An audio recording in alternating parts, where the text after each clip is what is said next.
Berichem Abuam B'Shaim Hashem, für alle Versammelte und alle tausende Zuhörer, was halten mit in der heutige Konferenz, Mental Health Conference Number 2. Bis Jahre des Schmaier, Bayis Hashem, hoffen wir, als wir herausgehen von der heutigen Conference, mit noch mehr Knowledge, mehr Awareness, es hat mehr heraushelfen, an Chayni B'nai Yisroel, mit Apucha Duschen zurück, hat Bike Choyle Mental Health verriefen a Conference, a Mental Health Conference, anerkennendig the void, was sie du beim heimischen Neulem in der Neuse für Mental Health. Man hat anerkennt, dass du zwei Hauptsibbes, was halt zurück Menschen für werden geholfen in der Neuse für Mental Health. Zum ersten ist Chäuser Yedia. Sehr wenig Menschen sind bekannt, was die Sigie für Mental Health trugt mit sich mit. Chitz der Stigma, was mit Reden am Anitarim, der Bische, was sie do, fehlt der Gewalt mit Yedia, was Menschen anerkennen nicht, haben nicht anerkennt, als Mental Health ist a Machle, sei es similar, schwerer, aber sei es similar zu any andere physische Machle. Ping wie man versteht, als wenn einer soll vernachlässigen, nicht ganz ja Dentist, wenn der Zeit war, in 3 Chadushim, 4 Chadushim später, wenn man kommt zum Dentist, und der Dentist sucht ihm, als öfter kann man noch saven, wird machen ein Rootkanal. Oder wenn einer viel sein, nicht geht, ist er geht durch ein paar Chadushim, and he just ignores it. Trägt sich, wird schon sein geht, es wird werden besser. Man nimmt ein Tylenol, man nimmt ein Thai, man legt sich schlufen, man probiert noch eine Woche, bis, wenn man kommt zu einem Doktor, und der Doktor gibt eine Diagnose, und wenn der Diagnose kommt raus, hat man seine Sachen mal fragen dem Jid, von was bist du nicht gekommen mit 4 Chadushim zurück? Es wollte eine gewisse Sache geringer. Dasselbe ist mit Mental Health. Menschen realisieren nicht, aber haben nicht realised, vor der vorige Conference, wie stark wichtig es ist, der Jufashu Aches Koidem, nicht zu warten, wenn Sachen werden schwerer, besser wird später. Einer hat einmal gesagt, am Muschel, einer fuhrt mit einem Flat Tire. Er fuhrt mit einem Flat Tire, and he hopes things will be okay. So it's okay. So it's okay. There's no way it's going to be okay unless we stop at a tire shop and we jack the car and we change the tire or we plug the tire, whatever we darf tun. So die erste Sache, der erste Riesen, warum man gemacht die Conference mit Apucha Duschen zurück, ist gewähnt, sie bringen Awareness. A Menschen sollen verstehen auf viele, wissen auf viele, als es du als ein Problem, das ist ein Machle, wie jeder Machle, nicht Chalile, es ist ein Rief tun ein Mensch, ein Schige, oder als alle Chalisheunes, man soll verstehen, dass es ein Machle, was man darf gar nicht werden getrieben. Zweitens hat man gesehen, als viele, die wissen schon, ja, für Mental Health, sind schon aware, von den verschiedenen Machles, was bringt mit sich, herrscht aber ein gefährliches Stigma beim heimischen Zibber, sich zu gehen helfen damit. Ein Mensch hat sich nicht schämen, wenn wird betroffen mit einem Machle, der 3 Bestrubiten für Kashim Yid, Kashim Machle nicht, aber ein Mensch hat sich nicht schämen zu gehen, riefen nach Edith, riefen nach Schuchen, riefen nach Kurev, reden sie an Ruf, reden sie einen, was ist ein Expert in dem Indien, und hat sich nicht schämen zu gehen, beten Hilfe. Ein Mensch, was darf gehen zu einem Doctor's Appointment, das ist kein verwusst, in physische in Junam, wird sich nicht zurückhalten von Riefen, der alle Gesellschaftsorganisations, was stellen sie Transportation. Wenn es kommt aber zu Mental Health, hat man gesehen, ein größer Void in dem Indien. Das Stigma, der Bische, in der Guilt, was ein Mensch fühlt, zu sich allein, die Menschen fühlen, ich habe es geübt gewesen, von meinem Kind, sie von mich allein, sie von der Wab, sie von einer Nunte, hat gebringt, als Menschen sollen sich zurückhalten, für kein Beten Hilfe. Die vorige Konferenz hat man Baruch Hashem solche gewähnt auszuschmissen, a Sache Dias, a Sache in Junam, von Experts in der Junam, Rabunem. Es hat gebringt eine starke Awareness beim heimischen Zibber über die ganze Neuße für Mental Health. Man hat sich aber gesehen, als einmal Menschen sind geworden mehr aware, Menschen haben ungeheuer mehr Wissen, also wie man sagt, als wenn einer kenne ich kein Hilche Schabes, weiß er nicht, wusste Schale zu fragen. Wie lange man lernt nicht der Basic Aluches, weiß man auch nicht, als du eine Schale. Es ist geworden an mir mit Zies, als jeden haben bekommen Awareness, mit bekommen the minimum basic knowledge, sie können outreachen und unheiben beten für Help. Bei der vorigen Conference hat man am Yasset gewähnt, the crisis helpline, was is available 24 Stunden am Tag, was man rief daran, als fehlt sich aus, immediate help, macht man sicher ein, soll ein, whatever wie sie fehlt sich aus. Das hat Geurem gewähnt, als Sach, Machaini Benai Yisroel, wir sind gewonnen, aware, haben ungeheuer mal anzuriefen, dem Helpline, in jeden beten help, mehr und mehr. Von dem hat Bicke Geulem Mental Care intergenommen, die jetzige Mentality Campaign, was bei Emmes geschmoikaini, so nicht just Bicke Geulem Mental Care, sondern es ist zu changen die Mentalität beim heimischen Zibber. Und zu kicken, ein Mensch, was lädt auf Mental Health, just also wie eine andere Machler. Zu geben für einen Mensch das Gefühl von Acceptance, das Gefühl von Liebschaft, aber man versteht jenem, und nicht geliehle verkehrt. Das hat aber gebringt, Jois hat gebringt, ein sehr größerer Fluss von Jeden, was davon hilft, was Hilfe meint, mehr Care Managers, mehr Menschen zu begleiten, der was dafür hilft, auf ein Integrative Day Campaign, seit sie changen die Mentalität beim heimischen Eulam, und seit sie reisen, die nötige Fonden, aber so keine weiter umgehen, bis Jata des Shemaya, bei Jesus Hashem ist Burech. Hand hat man gemacht, dem jetzigen Event, was tausende Jiden halten mit live, sie bringen mehr Knowledge, mehr Ideas, auch as a result von der vorigen Event, was man hat realized, als mehr und mehr Menschen willen haben Awareness, willen haben Knowledge, in alle Fields, was hat zu tun mit Mental Health. Wenn wir jetzt gehen, aufrufen, der erste Speaker, Dr. Shmuel Mandelman, was hat damit Kuchen, was hat Smiche, und hat 2 PhDs, dealt mit der Sache heimischer Rabunem, und es stark verbinden mit der Sache heimischer Mäuse der Torah, herauszuhelfen in einem Neuse von ADHD, und wir beten, Dr. Shmuel soll aufkommen, übergeben sein Rusche.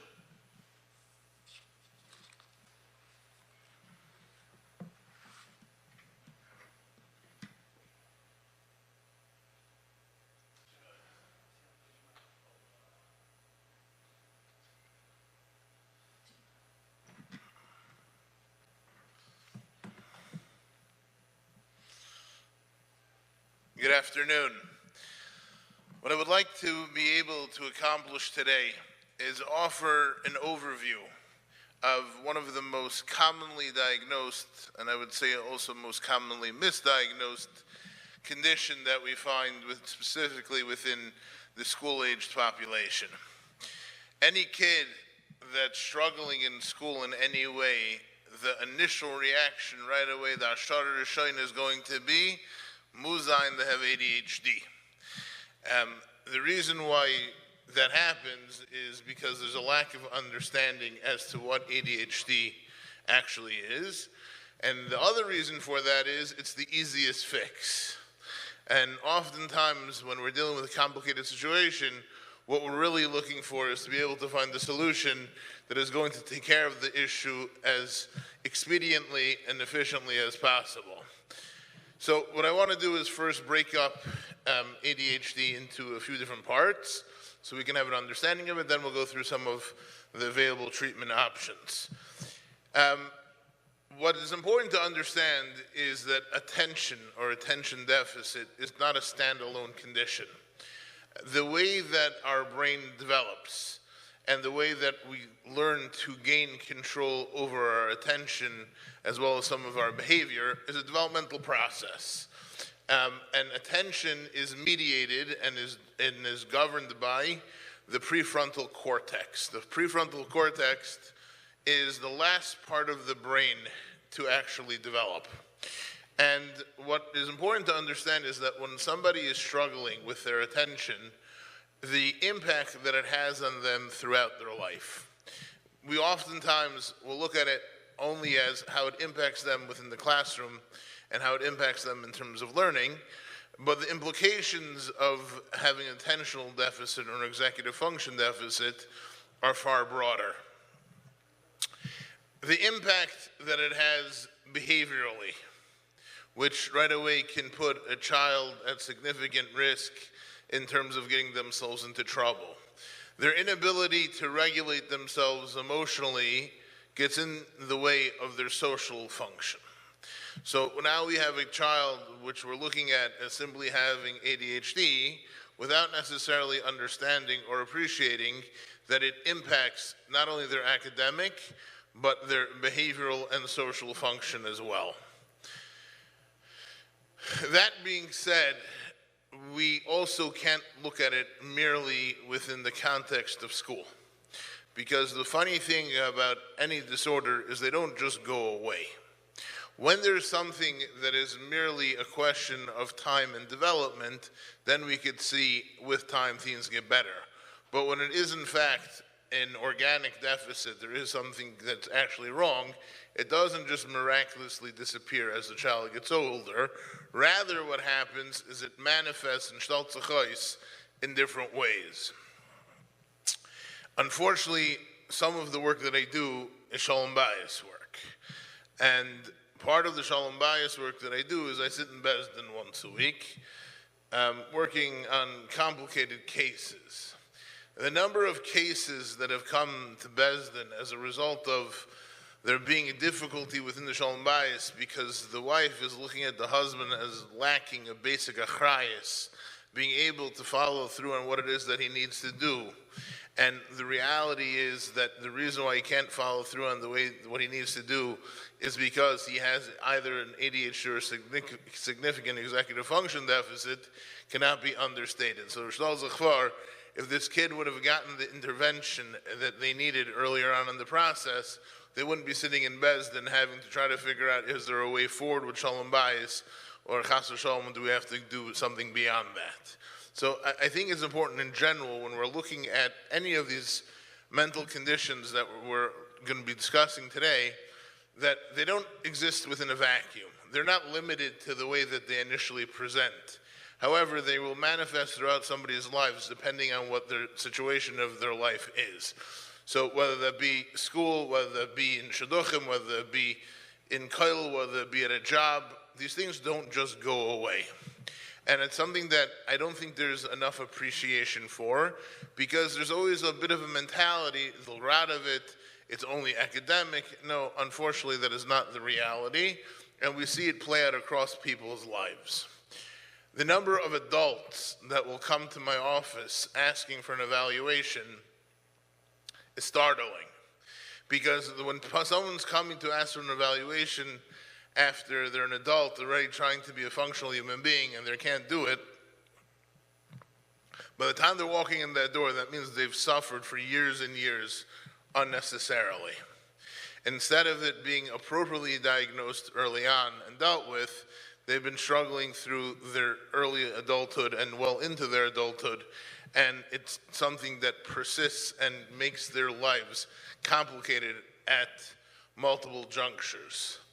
One of the ways that we gain and gather information about somebody struggling with ADHD or executive function is we get reports from others. So I'll have a man come into my office and tell me about what he's experiencing. I said, no, I don't need to hear this from you. I need to hear this from your wife. Because what we're going to hear from them is where it is that it manifests. Can you send the fellow to the grocery store who's actually going to show up with at least some of the items on the list that you told him to? Can he manage a basic Seder Hayom and be able to get from point A to point B? Do you feel like he's able to fulfill the roles and responsibilities that he should have or not? So again, with all of the things that we're going to be discussing today, there has to be a larger and broader view of them, that it's not limited to the specific environment that they're in right then, but rather it has long-term implications, and those implications, unfortunately, can be devastating. The little bit of nechama that we try to offer people is that the part of the brain that is in charge of attention and executive function continues to develop until age 25. So we'll have a bacher, even an older bacher, walk in that hasn't been dealt with. We can at least tell the parents there's still time for the brain to continue to develop. However, by the time that the person has gotten to a point of age 25, when the part of the brain is no longer developing, they've also oftentimes developed very negative behavioral patterns surrounding it. Because we have to be able to cope and function within our daily lives. And when our attentional deficits are getting in the way, we will start to exhibit behaviors that try to compensate for that in some way. And lav dafka is that compensation done in a positive way. Oftentimes it's done in a very negative way as well. So when we're looking at executive function, we also have to understand that it extends into the emotional world as well. People like to be able to differentiate between things. They like to be able to compartmentalize everything. But there are certain things that you can't just divide and make believe that they're unrelated. So executive function, given the fact that it is an overall, what we would call an umbrella to other functions, it is related to multiple aspects. So emotional regulation, behavioral regulation, learning, and attention are all going to be affected by that. One of the things that we deal with in brain injury work is when somebody has a frontal injury. So when the frontal lobe, as we described, is the part of the brain that is critical for any executive function and attention, one of the ways that we learn about different parts of the brain and what they do is when chas v'shalom somebody has a deficit or an injury in that area, we start to gain understanding in other areas as well as to how much it impacts it. We will see people with difficulty regulating their mood. We will see people acting impulsively. We will see people becoming highly irritable very quickly as a result of a frontal lobe injury or insult. So again, understand that when we're talking about the topic, what we're talking about is a topic that is very broad in its implication. There's also an important nafkamina here that people oftentimes confuse. People will think that executive function and ADHD are hainu hach. It's the same thing. In reality, is very different. Most people with ADHD will have an executive function deficit. However, not everyone with an executive function deficit has ADHD. Why is this negei lamaisa? Because when it comes down to intervention and how it is that we're supposed to be addressing the deficit, unless we know exactly what that deficit is, our interventions cannot be effective. And one of the things that we as a community struggle with in general is making sure that there's appropriately placed diagnostics. We'll hear from our friends that they have a kid also that struggles in a Gavista way. We'll go sit at the bus stop and hear all the great eitzes that everybody's giving because I also saw such a matziv, I know what's going on here. Instead of really getting down to the core of it and understanding from a diagnostic perspective what is going on with it, instead we're saimach on lack of diagnostics, and a lot of times what ends up happening is people go for intervention and remediation in an area that's inappropriate because they simply do not have the right diagnostics. Beyond not having the right diagnostics, many people who make diagnoses are inappropriate in terms of doing so. In my office, for example, when you do an initial intake, they will ask if there's previously been diagnosed with anything. The next question is who diagnosed them? Because oftentimes, because of how much we want to be able to help our students, our children, we'll come up with a diagnosis. Whether that be a Rebbe, a Magid Shir, a teacher, will throw out lefi what they understand is going on, they will make a diagnosis based on that, as opposed to having a true understanding of all of the aspects that go in to making an appropriate clinical diagnosis. Another area that becomes complicating is, Baruch Hashem, given that there is a heightened level of awareness within the community, a lot of Jewish publications love to write about certain conditions. So whatever issue there is that's covered in that week's newspaper or that week's magazine, the next week everyone's walking around with the same machla. It's a reason in Metzias Monday morning you get to hear about everyone, it's this, it's that. But again, the point is to raise awareness, not to become diagnosticians. So understanding that there's a difference between an executive function deficit and an ADHD is critical in terms of the way that you're going to approach treatment, and also understanding where the rest of those implications may be. So I want to offer a definition of executive function, which is important, because part of the way that people even conceive and think about executive function actually ignores the primary elements of it. Rather, we get into a lot of the toitzois of what it can affect, but without actually going into what it really is. So a simple definition of executive function is that when something that you actually have to have a conscious level of awareness of and think about, as opposed to just relying on cruise control. So anything that takes a level of attention, a level of doing something with intentionality requires executive function. Whereas if you weren't going to think about it directly and you were just going to sort of rely on it happening automatically, it would be ill-advised. So I understand that that's a bit of a vague definition. We'll get into more of the specifics of that definition and why it is that we're going to use that executive function. If you want to look at it in a more practical way, it's all the skills that one needs to have in order to actually accomplish a task. So whenever you're going to be approaching whatever task that may be, understanding that how you're going to accomplish that task is pulling on very specific skills and competencies that are there. The three core elements of executive function are unfortunately not very widely known. One of the things that I always enjoy asking is when people are busy diagnosing executive function, I will ask them, can you please give me the three core elements of executive function? And ad hayom I haven't been zoich for somebody actually be able to tell me what the three core elements are. What they will tell me are the things that, where it is that we see it, but will not be able to tell me, in fact, what the three elements actually are. So the three elements of executive function are inhibition, working memory, and cognitive flexibility. I know those all sound like just big fancy words, so we can get into what each of those are and how it is that they play out. Other areas that are involved in executive function are higher order reasoning, problem solving, and planning.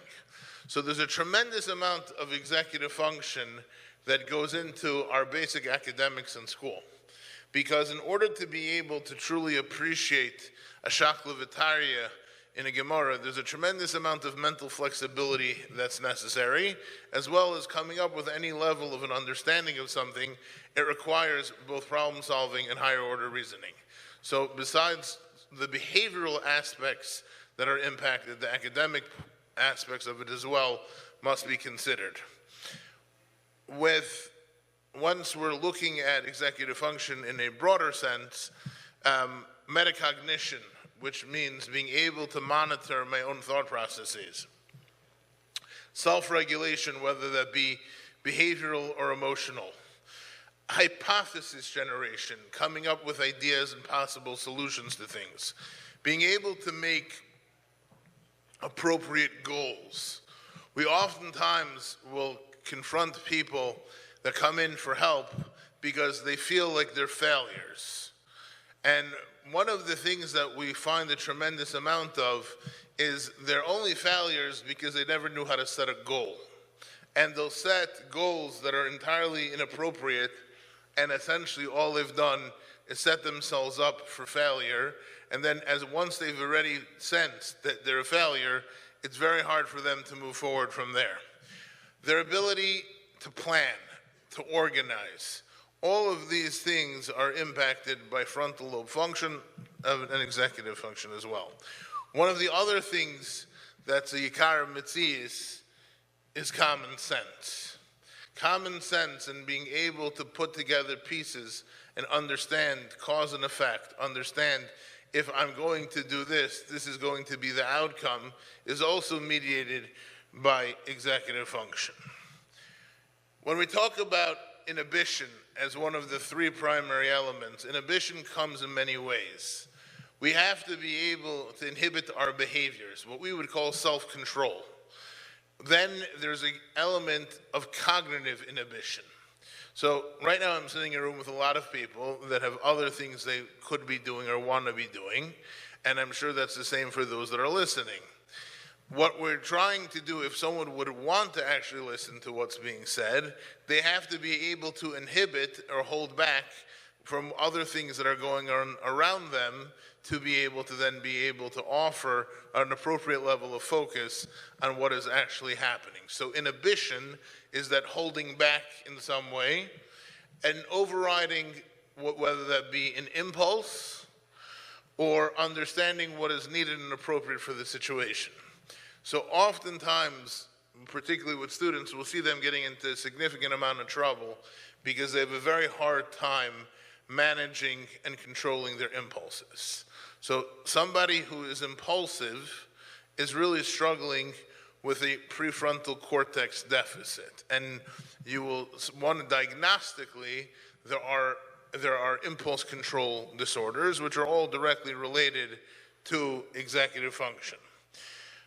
Understanding that when I'm walking into a room and there's going to be specific behavioral expectations within that setting, adjusting to that setting and being able to control my behavior to meet those expectations is something as well that goes into it. And there you understand the social implications that if my behavior is not going to be in line with what is expected of me, I'm going to get myself into significant trouble. Attention is thought about as a standalone process, but attention is really just a subcategory of inhibition. Can I filter out everything that's going on around me to attend or focus on what it is that's in front of me? We see this all the time in different settings where we have to be able to ignore all things around us to focus. Classically, we'll think about a child in a classroom that if there's a drop of noise going on elsewhere, they're not able to any longer pay attention to what the teacher or Magid Shir is saying. Right away, they're looking for where that noise came from because they're having a difficult time inhibiting their responses, ignoring that is what is around them, and actually maintaining a level of focus on what they need to. Cognitive control is that oftentimes we'll have many thoughts rush into our head, and we want to be able to work through each one to be able to evaluate its importance. And part of what we need to do is hold some of those thoughts, and being able to do so allows them to then effectively use what it is that they're thinking of. When we are in an environment where beyond behavior, there's a certain social expectation in terms of our emotionality.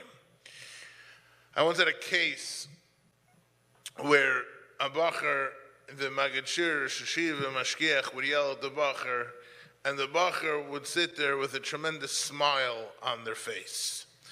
And obviously, it was perceived as chutzpah, because anyone who understands that you're getting yelled at by a figure of authority, that you're supposed to be able to reflect that in your behavior as to what it is that is going on. However, this particular child had a great difficulty regulating their emotions and regulating their impulses. So whenever they became uncomfortable, their go-to response was smiling. So they got themselves into a lot of trouble just because they simply could not regulate themselves well enough when it came to how it was that they're supposed to be regulating their emotions within that particular environment. One of the things that we will also see in terms of self-control is how much a person can persist at a task. Can they push through a task from beginning to end? Or is it the second that the task gets slightly more difficult, they say, Mali atzara azois, I'm done.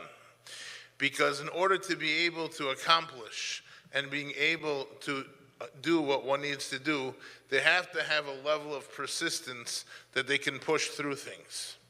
Another thing that's important in terms of discipline and goes in line with our conversation about goals is delayed gratification. Today's Dor doesn't have any basic concept of what delayed gratification is because everyone wants everything instantly. So working towards a goal is be'etzim a fremde musig, because all I want is I want it now and I want it here. So that's also an important aspect of it. Oftentimes, people think that impulsivity has to be some very grandiose, very extreme reality. If you ever see people on a line in a store where everyone's a chacham that need to be able to get ahead of the other person, a lot of that is not being able to just simply wait.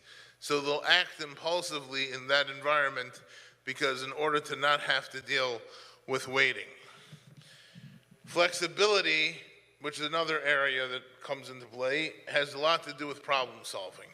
Understanding the parameters of a problem, understanding what goes into solving that problem, and coming up with possible solutions. If we're going to relate this as to how this works in the Ilma Torah, to be able to be mechadish something, you need a level of cognitive flexibility. Because you can hear a kasha, but how is it that you arrive at a teretz? How is it that you're coming up with a solution? The way that one comes up with a solution to such a question is because they are flexible cognitively and can see things from alternative perspectives that allows them to arrive at a possible solution. Because if they were stuck within those basic parameters and weren't able to move beyond them, they would never be able to arrive at an alternative solution. Another aspect of cognitive flexibility is perspective taking. Our ability to nem on Yenim's perspective. You can imagine if somebody lacks the ability to nem on Yenim's perspective, how it is that they can deal with life socially. Those are going to be people that you're not going to want to interact with. Those are going to be people that are going to have a very difficult time navigating the world around them. But it happens in terms of chavrusas as well. So besides the overall social element of it, chavrusas become a difficulty. Not only that, whenever we're trying to manage multiple shittas, whether it be in halacha or Gemara, being able to balance all the multiple manda amrim and what the shittas are require a level of flexibility. So what I'm trying to portray here is that this concept of flexibility is extremely broad. Working memory is one of the areas of memory. There are multiple areas of memory. People oftentimes will confuse between immediate memory and working memory. Working memory is a very limited function, and between 7 and 9 digits long. And what working memory does is you can take information in, you then have to manipulate it in some way, and then you can present it back. We look at working memory in two different ways. There's an auditory working memory, which is the one we're most familiar with, and then there's a visual working memory. There's a theory that was put forward that really those are two separate systems. And actually, in the most recent version of the most widely used cognitive assessment, they actually assess both visual and auditory as two separate units. Now, the way that executive function operates is that a lot of the pieces are interrelated. So you need to be able to have appropriate working memory to support inhibitory control. You need to be able to have appropriate working memory to support a level of cognitive flexibility, because they're all interrelated constructs, and when they come together in that way, and when there is a sufficient amount of flexibility, working memory, and inhibition, then we get results. Now I want to move over a little bit to something that many people will feel like is more practical. That was somewhat theoretical for some, but really they're all interrelated ideas. The next topic I want to talk about is ADHD directly. Now, I'm going to give my position on this, given my background and experience. Some people may decide to differ with that, but that's fine. I'm good with that. So it's important to understand that ADHD is a behavioral diagnosis. Many times people will come looking for an ADHD test. There is no single ADHD test. Halavai there were, it would make everybody's life a lot easier. However, to diagnose ADHD, we have to first come to an understanding that it's actually a behavioral diagnosis. The most common way of diagnosing ADHD is rating scales. So we'll give a parent a rating scale, we'll give a teacher, a rebbe, a rating scale to be able to rate specific behaviors of a student within the environment that they see them in. So for example, if you have a child that is only demonstrating behaviors of ADHD within school, however, they're not seeing any of that at home, by definition, you cannot diagnose ADHD. It has to be present across multiple settings. And the reason for that is that when it only exists in a single setting, what you're looking at is behavior, you're not looking at an organic deficit. An organic deficit, when somebody has a biological process of an attentional deficit, it's not mavchin between where I am right now. It's ever present. So you're going to see it both at home and at school. In the Haimisha community, besides all of the rest of the questions that we would ask of any patient, we have an advantage. We have two settings that are very telling as to one's attentional control. What do they look like in Bis Medrash or Shul? And what do they look like at the Shabbos Suda? And they're extremely, extremely telling when it comes to that, because we will get to see in an unstructured environment how it is that they function, as well as what they're going to look like when there's a setting with very clear social expectations for them to be able to do. And beyond that, given that many people don't find davening or the length of davening all that exciting, we get to see a lot of behaviors grow out of that. There are some computerized measures that are helpful in terms of picking up certain aspects of attention. Now again, even though they exist, you cannot make a diagnosis solely based on a computerized assessment. ADHD, when it is appropriately diagnosed, is in fact very manageable. When we're seeing somebody who is not functioning as a result of ADHD, either it's not truly ADHD or it's not being managed appropriately. So what I want to do is I want to quickly go over some of the criteria that we will see in a case of ADHD, just to give a sense. Now again, this is not for you to be able to make your own diagnoses, but rather just to give you a sense. Fails to pay close attention to detail.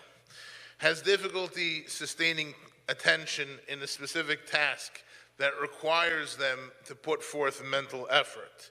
They have a hard time doing even play activities quietly.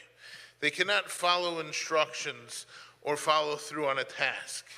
When you're speaking to them, you're never quite sure if they're listening to you or not.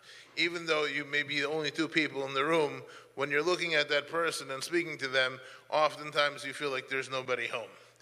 Oftentimes they will have difficulty in organizing and planning their activities. They will avoid and dislike things that require them to put forth a great deal of attention. Otherwise, we will see some of these people losing things that they need to be able to accomplish a task. We all know that student that was never able to bring their homework back from home, or that the homework actually never got into their knapsack to get home. And oftentimes they will require, there are other things that they need to be able to require to complete a specific task, and they simply will not have them. They can be very forgetful in their daily activities. And then we're looking at hyperactivity and impulsivity. Now again, impulsivity is going to be something that impacts them as a result of not being able to wait. We have people that you will see that whenever they're sitting, they're fidgeting or moving within their seat. They're tapping their feet. They cannot sit forward Just yesterday, I was at one of my children's Siyum Hashana, and I'm getting to see, out of all of the kids that are up there, getting to see who's fidgeting the most and who's most uncomfortable up there. Because again, these are kids that have to sit in class for many hours a day, and when you get to see how well they can sit and pay attention, it's always very telling. Oftentimes, these students will have difficulty staying seated where they should be seated. They'll be running around or climbing on things that is inappropriate. They have a hard time engaging in activities quietly. They sometimes will be looked at as if they're being driven by a motor, that they're always on the go. They talk too much. Oftentimes you will hear one of the things that parents will report is, my kid just doesn't stop talking. And they don't know when not, when's appropriate, when's not appropriate to be talking even. They will blurt out answers to a question before the person who has had a chance to actually finish their question. They interrupt others. These are some of the things that we will see. Now, what's important is when we're making diagnoses, there are rules as to how we diagnose. So all of these symptoms that we discussed have to be present before age 12. And they have to exist across multiple contexts, multiple settings. And what's most critical, and which is a rule across all of diagnostics, is there has to be an nafka l'maisa. There has to be a level of impact that it has. And the level of impact that it has, whether that's going to be of an academic nature, a social nature, or a behavioral nature. What's tricky about ADHD is that the symptoms of ADHD can really be a result of other conditions. Just before, when I was out in the lobby, I was speaking to Menahelis about a patient that I saw, and the Rebbe was certain that the child has ADHD.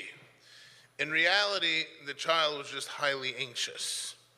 And when you have, and what's important to understand is that when you're going to treat a diagnosis that isn't, you come up with all sorts of other issues. So when a child has ADHD, and we're treating ADHD, we're treating ADHD. However, you have a child who has anxiety, and you try to treat them for ADHD, you're not going to get particularly good results. And this is something that we see a tremendous amount of. And there isn't really necessarily a great deal of thought that goes into when you're distinguishing between them. Another diagnosis that can very much look like ADHD is a child presenting with a language deficit. Because the manifestation, the way that it plays out, can be very similar. However, the underlying piece to it is entirely different. The intervention approach, as a result, will also be entirely different. We also look at ADHD children and students in a specific way. We'll think of them as lazy or unmotivated. They're not working to their potential. Oftentimes, they could just be plain old annoying and highly disruptive to whatever it is that they need to do. They can be messy, they can be late, they can be forgetful, absent-minded, and we would just call them irresponsible. However, understand that when somebody in fact has ADHD, this is not coming from anything else except the fact that they have an underlying condition that gets in their way of function. Oftentimes we will see children react to things in a more exaggerated way than necessary. They will lose themselves behaviorally. They can get overwhelmed by large assignments. They can't deal with any level of change in their routine. They can overreact to kleinigkeiten. They can become very easily overstimulated and lost within a situation. So let's talk about what we actually do about these things. So there's an important distinction to be made.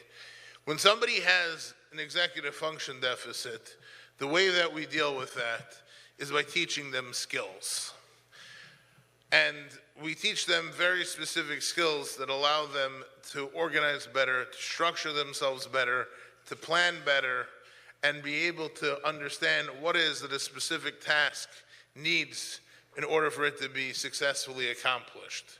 However, when somebody has ADHD, we can make specific modifications, but oftentimes those modifications are not going to be sufficient. We're actually going to need more, and that's when the conversation about medication comes into play. Now, it's a very political topic. There are many places that their hashar rishayna right away is throw the kid on meds because it's easiest for all people involved. My rule is I don't really care whose life is miserable. If the kid doesn't have ADHD, they don't have ADHD. And la'aniach that they do have ADHD, if I'm not going to suggest medication for a child to make the parents or Rebbe's life easier. I will only make the recommendation for medication when I'm going to make the child's life and experience better. So many moistus are very disappointed when they send the child for an evaluation, and my first time I'm seeing the child, and I'm telling them this child doesn't require medication, after the Rebbe does, then I get all of a sudden week sent because you wanted you to give them medication for ADHD. But medication is the only proven intervention for an organic ADHD deficit. Now, there are multiple forms of medication. There are stimulant medications, which are the most commonly used medications, like Ritalin, Concerta, Focalin, Adderall. And then there are non-stimulants. Now, what you have to understand are there are significant side effects that come along with the use of stimulant medications. Most pronounced are that of a sleep disturbance. It's harder for children to fall asleep, and they lose their appetite. On the flip side, non-stimulants do not necessarily have the same negative side effects, but they're also not as effective in addressing just a simple straight attentional deficit. Now, one of the things that we have to understand is when do we make that recommendation? The recommendation for medication is not a leichte Zach. We have to actually weigh it and make sure that we're doing this for the right reasons. So the rule of thumb that I use is that I will only recommend medication, first of all, after other interventions have been tried, and not tried, I could say I was yaitza, no, but actually tried when inappropriate interventions have been tried and haven't been effective, and also that it's directly impacting the child's ability to gain from their environment or intervention. When a child has ADHD, but they're still functioning well, I'm never going to recommend ADHD medication. The only time we ever make that recommendation is when it's directly impacting the child's ability to gain from intervention and going to be able to gain from their environment. Oftentimes, given the fact that it's difficult to get appointments with psychiatrists, we will rely on pediatricians to prescribe and manage medications. However, the pitfall in that is, while pediatricians are wonderful at what they do not necessarily understand or have the time or patience to actually manage and modify medication regimens for children with ADHD. So what ends up happening is they'll get an initial prescription, the child will be stuck on it, we don't know if it's actually working or not in any way, and then we will say that the child's not being helped. So what's important to understand is we first try skills, and if that's not working and we're seeing that it's impacting the child significantly, we then can consider medication. The type of medication that is going to be considered is going to need to be thought through in terms of what else can be done, what are our concerns. For example, if a child is highly anxious and you put them on an ADHD stimulant medication, you've just added fuel to their fire. So then sometimes we would use a non-stimulant medication along with that. So understanding this is not about anyone else except the child, understanding that getting medication that is not managed appropriately is worse than getting no medication at all, and that when we're looking at ADHD, we have to understand the importance of it in looking at its academic, behavioral, and social impact. Thank you.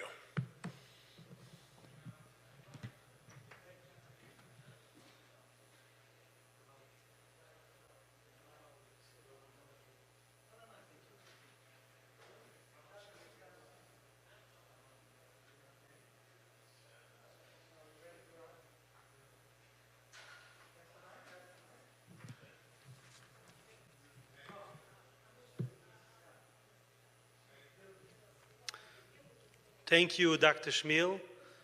In a paar Minuten mit man unheimlich the next phase mit introducing the panel. In the meantime, Moira Rabbi Zisha, die alle Sachen, Information, was man jetzt verjeden, ist eine wichtige Sache. Es bringt, als Hinderte und Tausende Jiden riefen heran, der Crisisline für Hilfe. Zum allerersten will ich übergeben die Crisisline für alle, the number für alle Ziehherren. Ob einer fehlt, ist eine mental health situation, soll man nicht hesitaten, heranriefen die Number 718-715-4499. Noch einmal die Nummer 718-715-4499. So hat man verzeilt Ayid, was hat geöffnet Atomche Shabbos in einer von der heimischen Gegenden, als hat herausgestellt, dass man Dua, als wer sie darf help, wer sie fühlt, dass einer darf help, kann man heranriefen eine gewisse Nummer.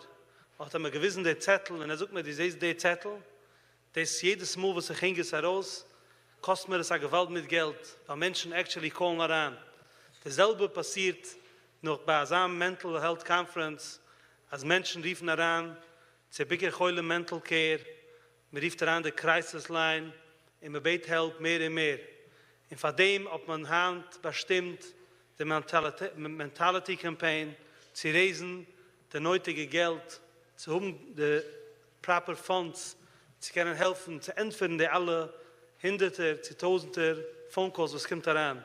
Bet mir jeden einem, sie nicht ausnutzen, die Pume nicht, die Break, wir sind zusammen jetzt, bis wir halb tun der Panel, in Arariefen auf Number 845-252-8008, noch einmal 845-252-8008. Und ich will geben noch einmal die Crisis Line Number 718-715-4499. Oder kann man riefen 845-783-4508. Das bald mamschig sein.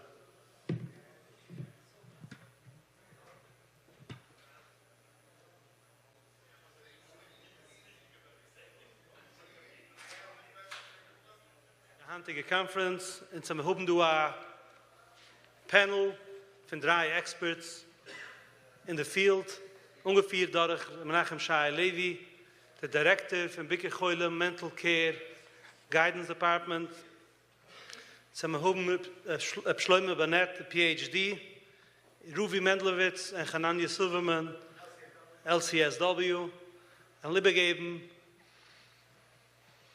everything you need to know about addictions, wieso immer geht daran darin, und wieso immer kriegt Bayis Hashem heraus.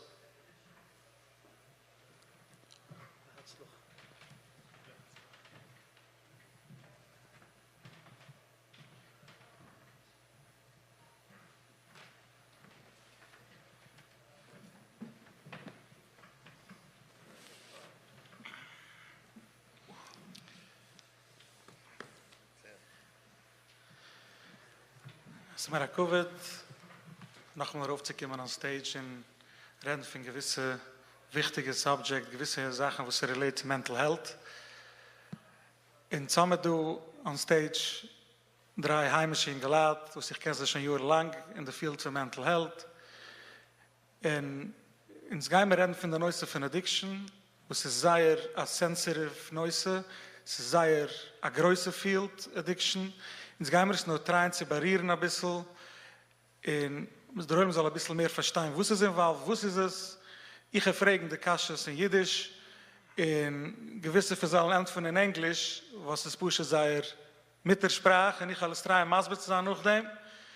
Und hofft mich, dass der rauskommen nach Kiddush Hashem davon. Chalun haben mit Shlomo Bineth, soll geben ein Stückchen Introduction, was ist das Addiction? Schkoich von Machubndu mit mich gesagt, dass man expert of addiction, ich weiß nicht, ich verrief sich für expert in anything, aber ich sitze mit Menschen den ganzen Tag, so meine ich, es ist ein Neues, dass man kommt dadurch on a daily basis, ist der Neues von addiction, directly, indirectly, so hoffentlich haben wir in der nächsten Zeit, das zusammen tun, zu haben ein bisschen Klarheit in Verstehen, sehr complicated noise, das ungerief addiction.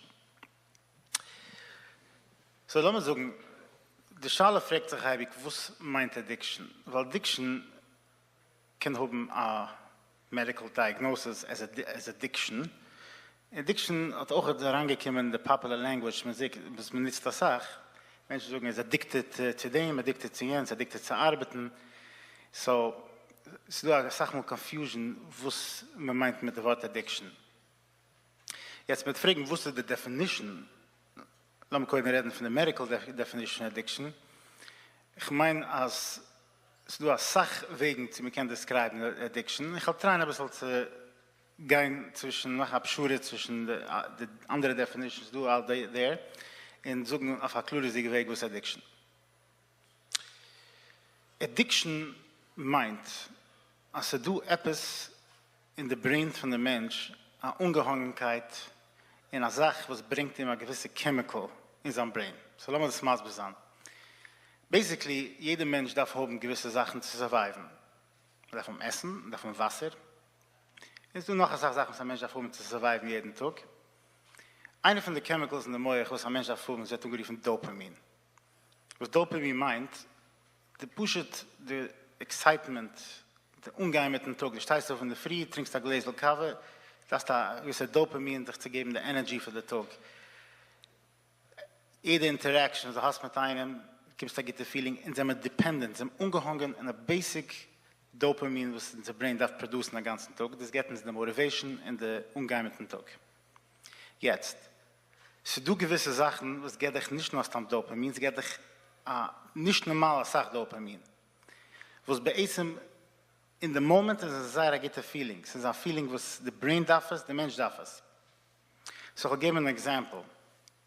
Again, es hat gut nicht meine für keinem, eines kennen ein bisschen die Science in der Brain, echt das mehr meinen. Aber lass mal sagen, mit geben ein Number. According to science, ist, wenn ein Mensch isst gute Essen, so sei lieb, hat ein Dopamin release in seinem Brain von 94 Milliliter, whatever es meint. Lass mal sagen 94. Ein Mensch, was hat nicht mehr eine Drug, was hat geriefen Meth, hat oben in der etliche 1000. Alkohol in der etliche 100. Weed, for example, again, keine so noch ist zu sagen als Weed, ja, Addiction, nicht Addiction, ich meine, es ist sehr kompliziert, Neueste. Ist auch in der etliche 100. Jetzt, was geschieht du ist, wenn darf ein Mensch kommen zu den normalen Levels von Dopamin, wenn darf das Sache. So, lassen wir das rücklegen also. So du was wollen tun, als Addiction ist etwas, was man wird geboren mit, nach Sachmenschen, was haben getan, so Sachjuden. Also Addiction ist basically eine Sache, was in deinem Brain, was dein Brain somehow, sie ist von Gebäuden, sie hast eine gewisse Tendency in deinem Moich zu developen mehr addictive dependency. Sag Menschen riefen, sie hat addictive personality. Aber ich bin nicht sicher, weil die Welt von mental health in general, in science, geht ein bisschen weg von dem. Und man sieht sehr klar, als Ribbe mal ein Mensch hat, wird dependent on addiction, ist es überkommen etwas, eine gewisse Pain. Jetzt, ich sage Pain, meine ich nicht nur, the majority of them ist Trauma, aber Pain ist eine Sache, andere Sachen. Sie meint Menschen, die suffern von Anxiety, Depression, andere Sachen, oder viele Life-Events, wie Family Issues und so weiter. Jetzt, zu clarifieren, was wird ungeriefen Addiction, was nicht, dann gehen wir mit alles reden mehr klarer, as we go on. Ich will gesagt, wir können es categorisieren in zwei Gelocken. Es sind riefen Substance oder Chemical Addictions und Behavioral Addictions. Substance Addictions geht daran die Kategorie also wie Drugs, Painkillers, Alcohol, Cigarettes, und so weiter. In Behavioral Addiction wird mehr Kategorie Sachen wie La Muschel wird umgeriefen Gambling,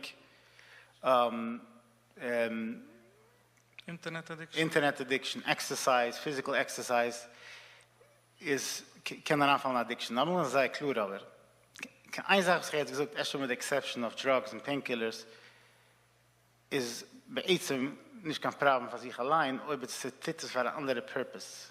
Aber titelt für eine Purpose, als ein Mensch geht für Exercise die beste Sache in der Welt. Ich weiß nicht, Gambling, but again, ich will nicht so rausgehen den wrong Weg.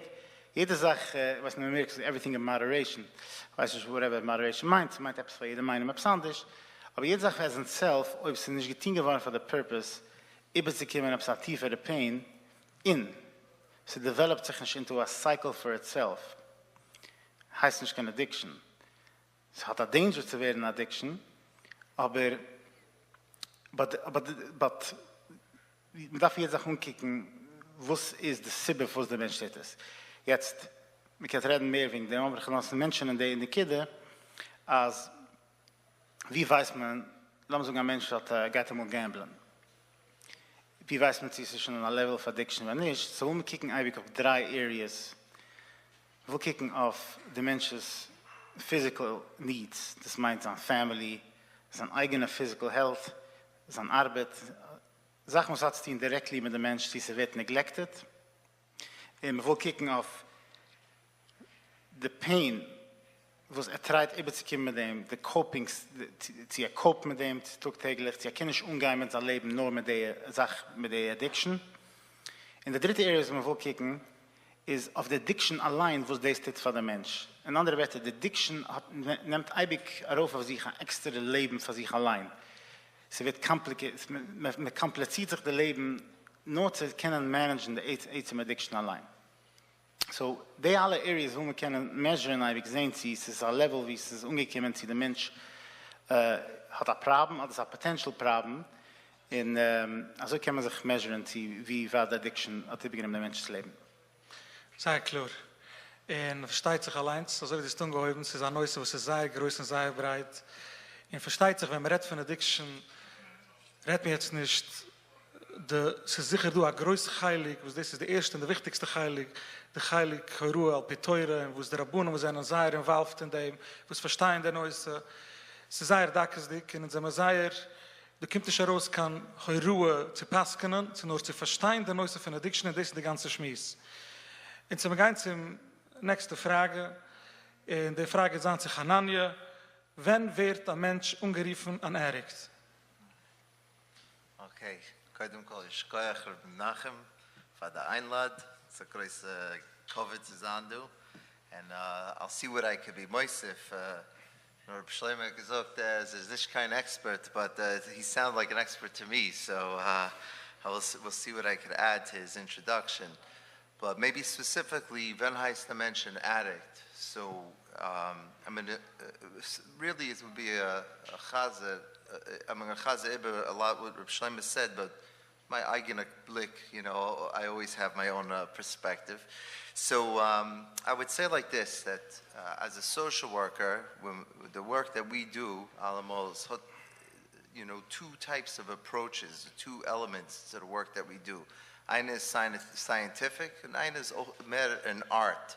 Maybe the relationship or the intuitions that a therapist is going to have when working with someone that's struggling. So in addiction zochet, there's two elements that seem to be taking place. We could look at it from a strictly medical model, which is very scientifically measured. We have certain symptoms that we'll take a look at.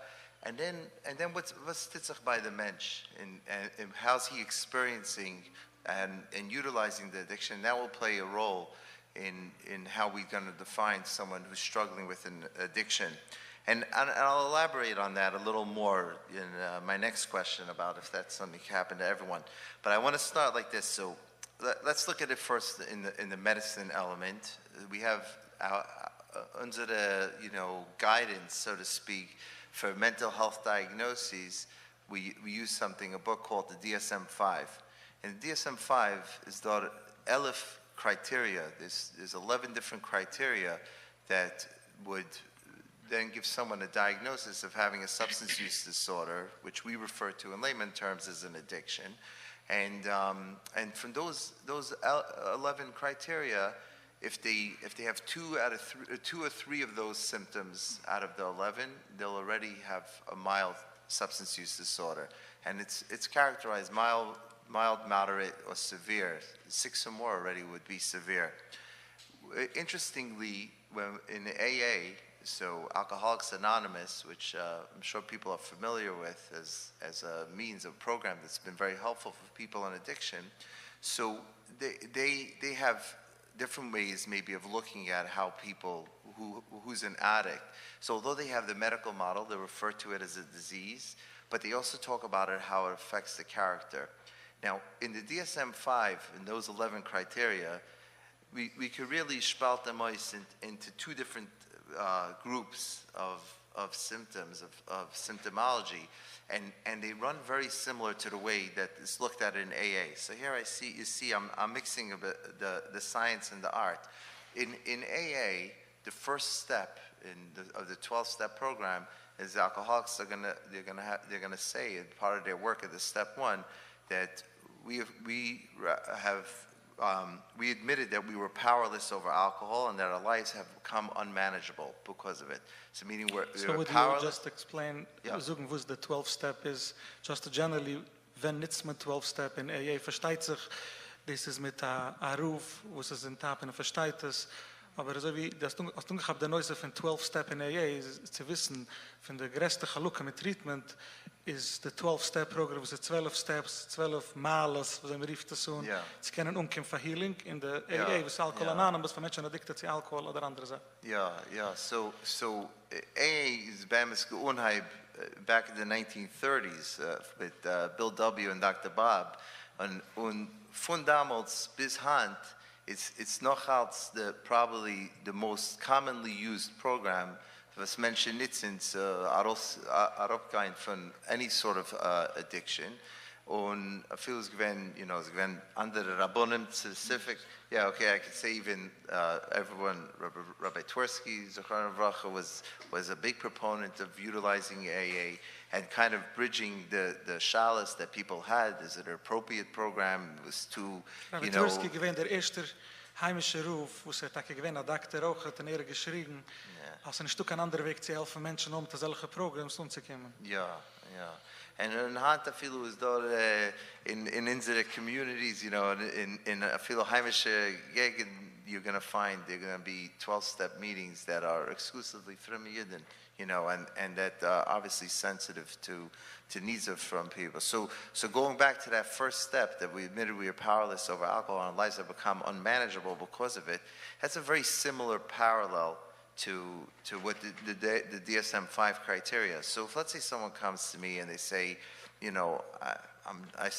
drink a lot by Kiddush and Shil, Shabbos and the Free, and meine Frau, sie wohnt besuchen, sie bin ich ein Alkoholic, bin ich oder nicht. So I'm going to try to measure this by do they meet, or would they be able to do step 1? If they went to, let's say, a meeting, would they be able to say that they're powerless over alcohol and their lives have become unmanageable because of it? So now, powerless is a very strong criteria in a sense, like the Shlomo gesagt, there has to be some sort of chemical change in the system for someone to actually have no power. Was heißt no power? Would the person drink alcohol, let's say, by the Sudas Samafseka, Erev Yom Kippur, Father Gaitaran and Shil? If he has to drink alcohol, he's going to get drunk, and he comes into called Nidre drunk. Stama had a wichtige problem here. This is not a simple scenario. So how the person has to be able to say that they're powerless over the alcohol, and we'll have to see it in certain cases, and that it leads to unmanageability, maybe a loss of a job, or that the family around them is complaining, they're unable to meet the expectations that they have. So if someone can't say that, if they can't do step 1, then they're probably not going to have a label of an addict. That doesn't mean that they don't have a problem, but to actually characterize them as being an addict, I would kind of stay away from that before we give them that label. AA, uses that label in order to be able to help people get to a certain place.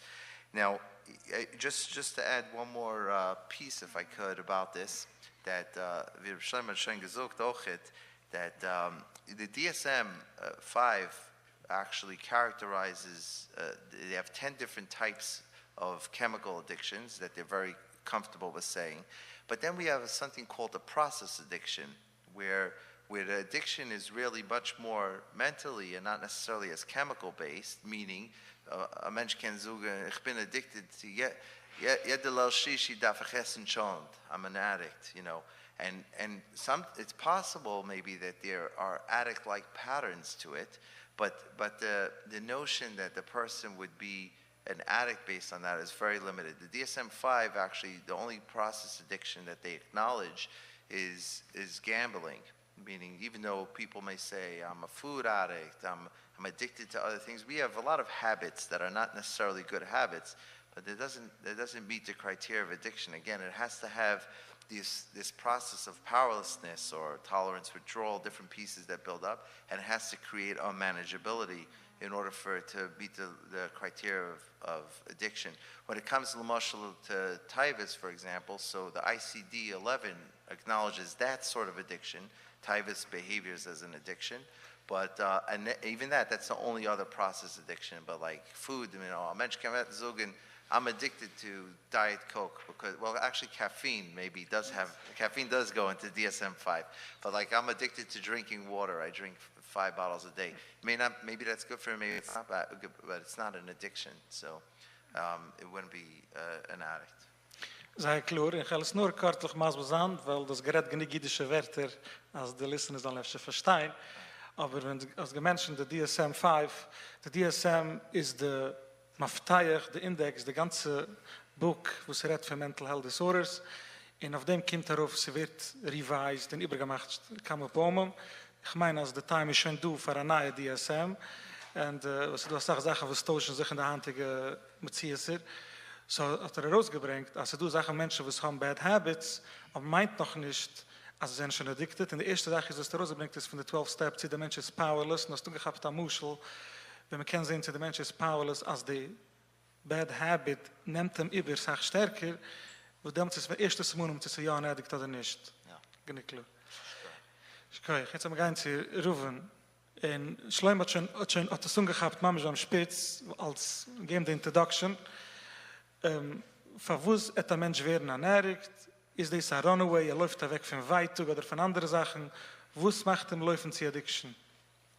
Okay, so die erste Sache, can you hear me? Okay. The erste Sache that I guess I have to say is Yashikoyach to everyone for listening and being here. And again, the panel of so-called experts, we're all going to humbly decline that.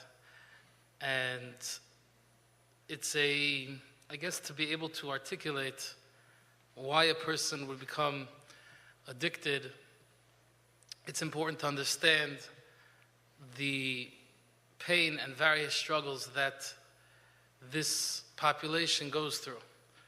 And it's not a small population. It's a very, not going to give any research numbers of what it may be, but it's a very challenged population and a very, I would say, underappreciated type of vulnerable population. Many people will look at them, you know, we see these people and they look out of control. They look like why can't they just take a tkiyas kaf and then life would be just a lot easier. And most of the time when they're coming to me, it's already past that point. They've done the tkiyas kaf numerous times. They've been to Rabbonim. They've pretty much dismantled most of their life. Yeah. So most of their life. And that's why one of the things that I see often, I work with a lot of teenagers, and for teenagers it's particularly more difficult. There's very little of their life that has begun to evolve. They're not necessarily married, they don't have children, they don't have a job. And like Chananya was saying, that you have to feel powerless over something. But if you don't have the thing, if there's nothing that's yet there to feel powerless about, so then, okay, life feels good, I want to feel good. And if it doesn't feel so good for whatever reason, even small anxieties, depression, whatever it may be, person's going to find a little bit of pleasure, a little bit of something, this feels good, great, let's keep going. And the research indicates that obviously teenagers who begin using substances or any type of addiction, they will find themselves in recovery a lot more challenged than someone who's going to be experiencing this at a later stage. So I guess I want to go back to everyone's introduction and perhaps give a little bit of a, also my own perspective in my experience with addictions, and how perhaps if we see it through a certain prism, we'll be able to appreciate what's actually happening out there in terms of addiction. The way my experience has been with people, that it's not so much about frequency, how often, how many drinks, how many times someone quote-unquote smokes up, or whatever experience that they're doing, whether it's binyani taiva kedusha, whether it's gambling, whatever it may be. It's not about necessarily frequency, but it's more about their overall relationship to the substance that they are ingesting or challenged with. So a person can, so to say, drink once a month, but that becomes a priority in his life where it jeopardizes everything else and it marginalizes anything that's going on. He's going to be probably still coming for help, and he's going to find himself with tremendous amount of limitations. So he could be a kiddush club goer, but it's something that his relationship with it is very exclusive, and it takes away from any other relationships, his anticipation, which is a big part of addiction as well, which can be a whole entire month of buildup. It's actually, by the time he gets to the actual substance, is when it's over. Most addicts will describe that as, the climax, and then that's the solution. It's not a great solution, but that's the one that they've come up with. And it's over. The actual addiction process is really happening in the, it's described in 12 steps very often, the obsession of the mind, the constant thinking about it, the planning, the setup that's involved with it, and that relationship is happening even while I'm not necessarily so-called using. So that's something that becomes obviously a tremendous challenge. So it's not about necessarily frequency, it's not about how much I'm using. And then to steer a little bit into the conversation about that Shlomo mentioned about dopamine, and how that's, again, the chemical impacts on the brain, on the amygdala, when a person begins to engage with these types of high potent substances that affect this dopamine producing factory that you basically have inside of your head. So there are very interesting studies about this. The early studies around addiction always showed us this concept of chemical dependency and focused on that scientific medical model that the more a person becomes accustomed to those high levels of dopamine, the more he's got to go back, and he's got to be able to re-experience that and to maintain a certain threshold. He wakes up in the morning, so he feels like, he's feeling down, he got to get back up just to maintain, just to be able to get through his day. He has to be able to get to a certain threshold so that he can continue. But in the 1970s, there was a new study that they began to realize a little bit of a change, and perhaps a change in philosophy in general and how we approach addictions, and that was during the Vietnam War. So we had a lot of, today's Memorial Day, we could throw that in. We had a lot of soldiers. Yeah, that's why we're here. So we had a lot of soldiers that were in Vietnam, and now the situation in Vietnam was what they call guerrilla warfare, which is a very hand-to-hand combat that... Ke'en Russia, Ke'en Rusland, Ukraine, even more. It's basically behind coconut trees and running around in forests and rainforests and dodging. It's very... And there was a lot of drugs, a lot of use of heroin that became available in Vietnam. If anyone would like, it's more or less for sale on the streets, but there are no streets, so you have to walk around, dig it out. It's there. It's very available. It's common that you're going to be able to get that. And that was something that they began to take. And people that were making policy began to get nervous. All these soldiers are going to come back to America, and we're going to have a bunch of people running around the streets that are meshuggah. So what are we going to do? And they began to study and they wanted to create a study to see what actually would happen if they have to do anything about it. And one of the studies that they did, the original study, was they took a rat and they put it into a cage, and they put inside of that cage 2 bottles, 1 bottle of water and another bottle of water laced with heroin, a very potent, highly dopamine producing drug that is extremely powerful.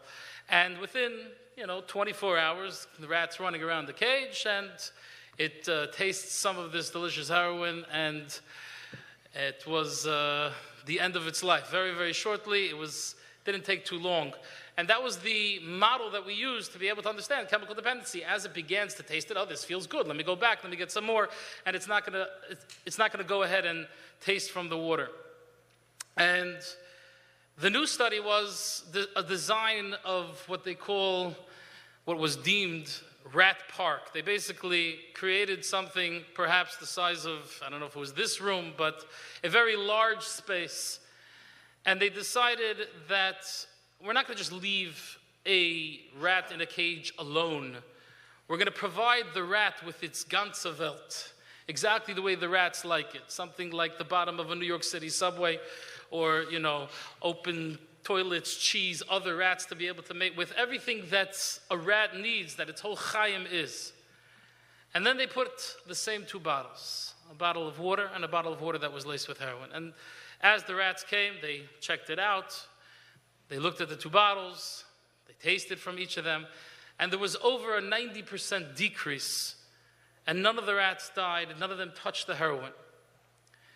And this we see quite often. I mean, we see the influence of environment and the responsibility that we have in terms of connection, and how much connection plays a role in healing, and whether a person will seek out something outside of his system in order to be able to survive.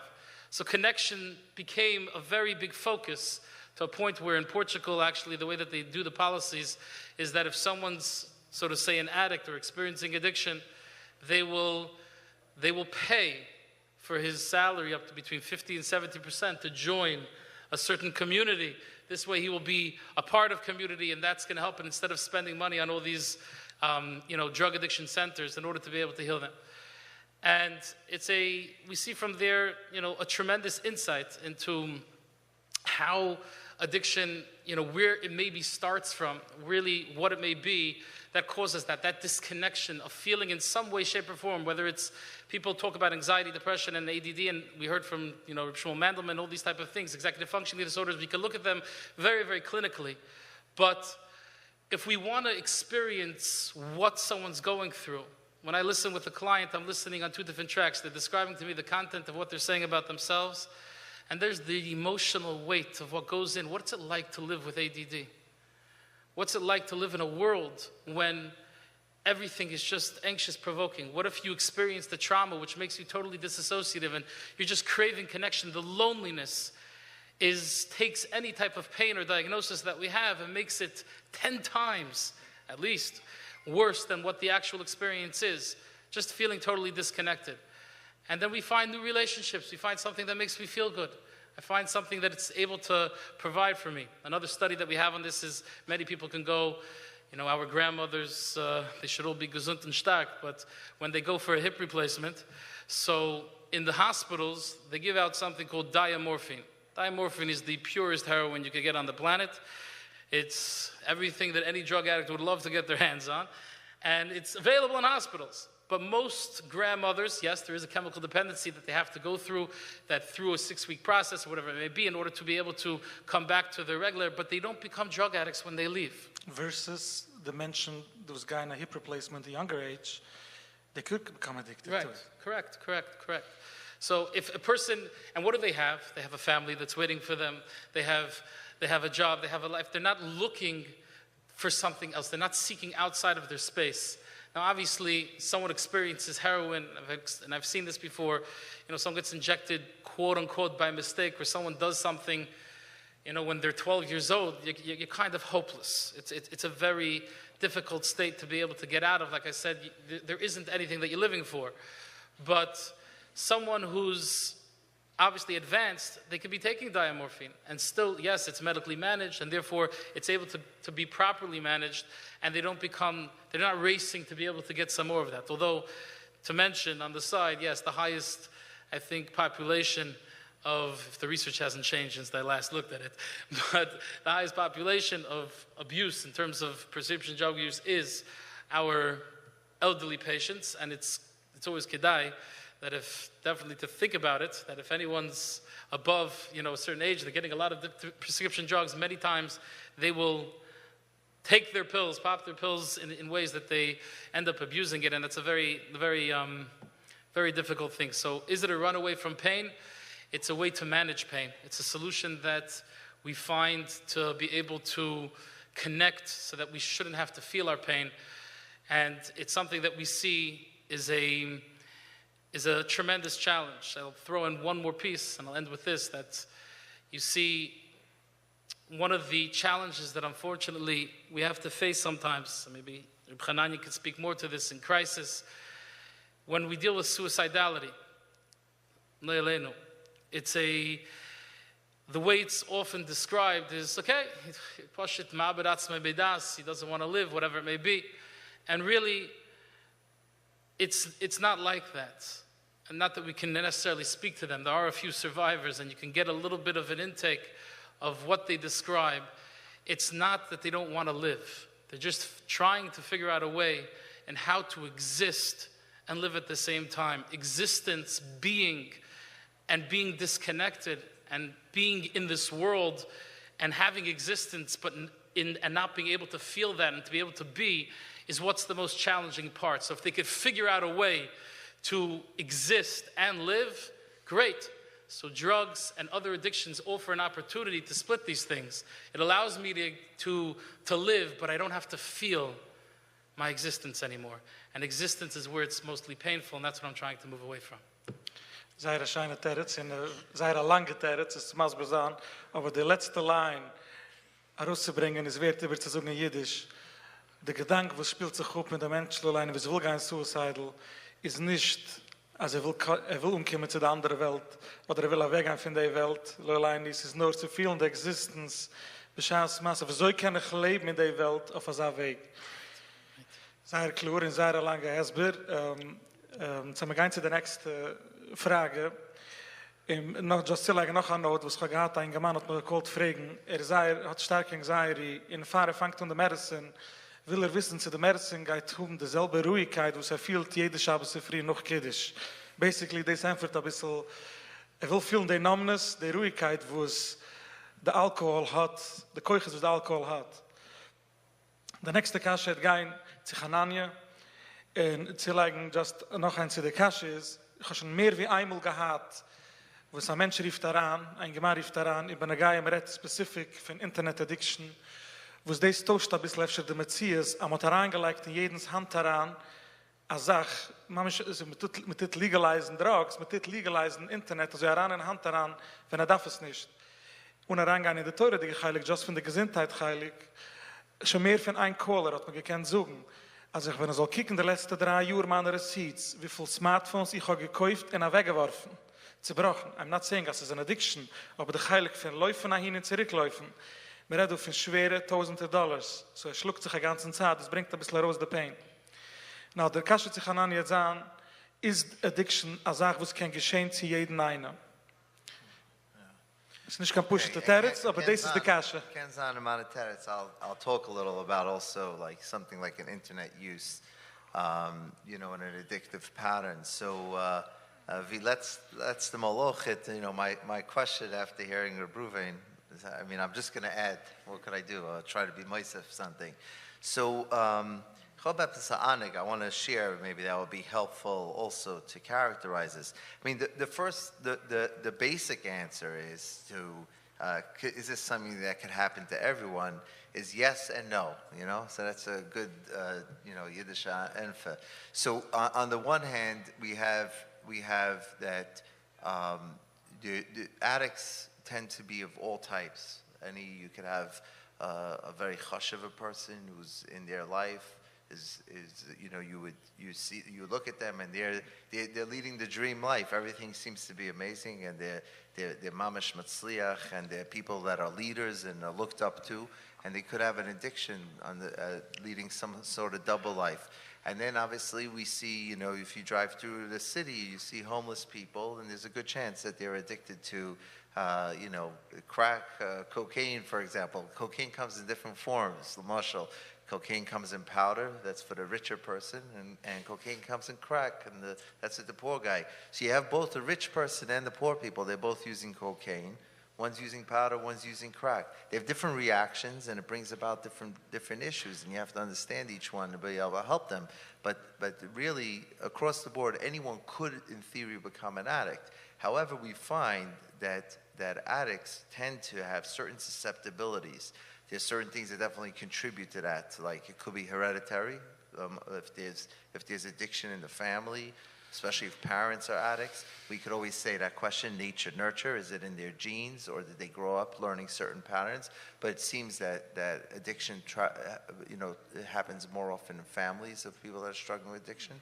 It seems that there's certain neurological susceptibilities. Certain people with certain disorders, let's say comorbid disorders, often turn to addiction. So let's say people with ADHD that you heard from Dr. Mandelman about. So there's people with executive functioning. So they have lower inhibitions, etc.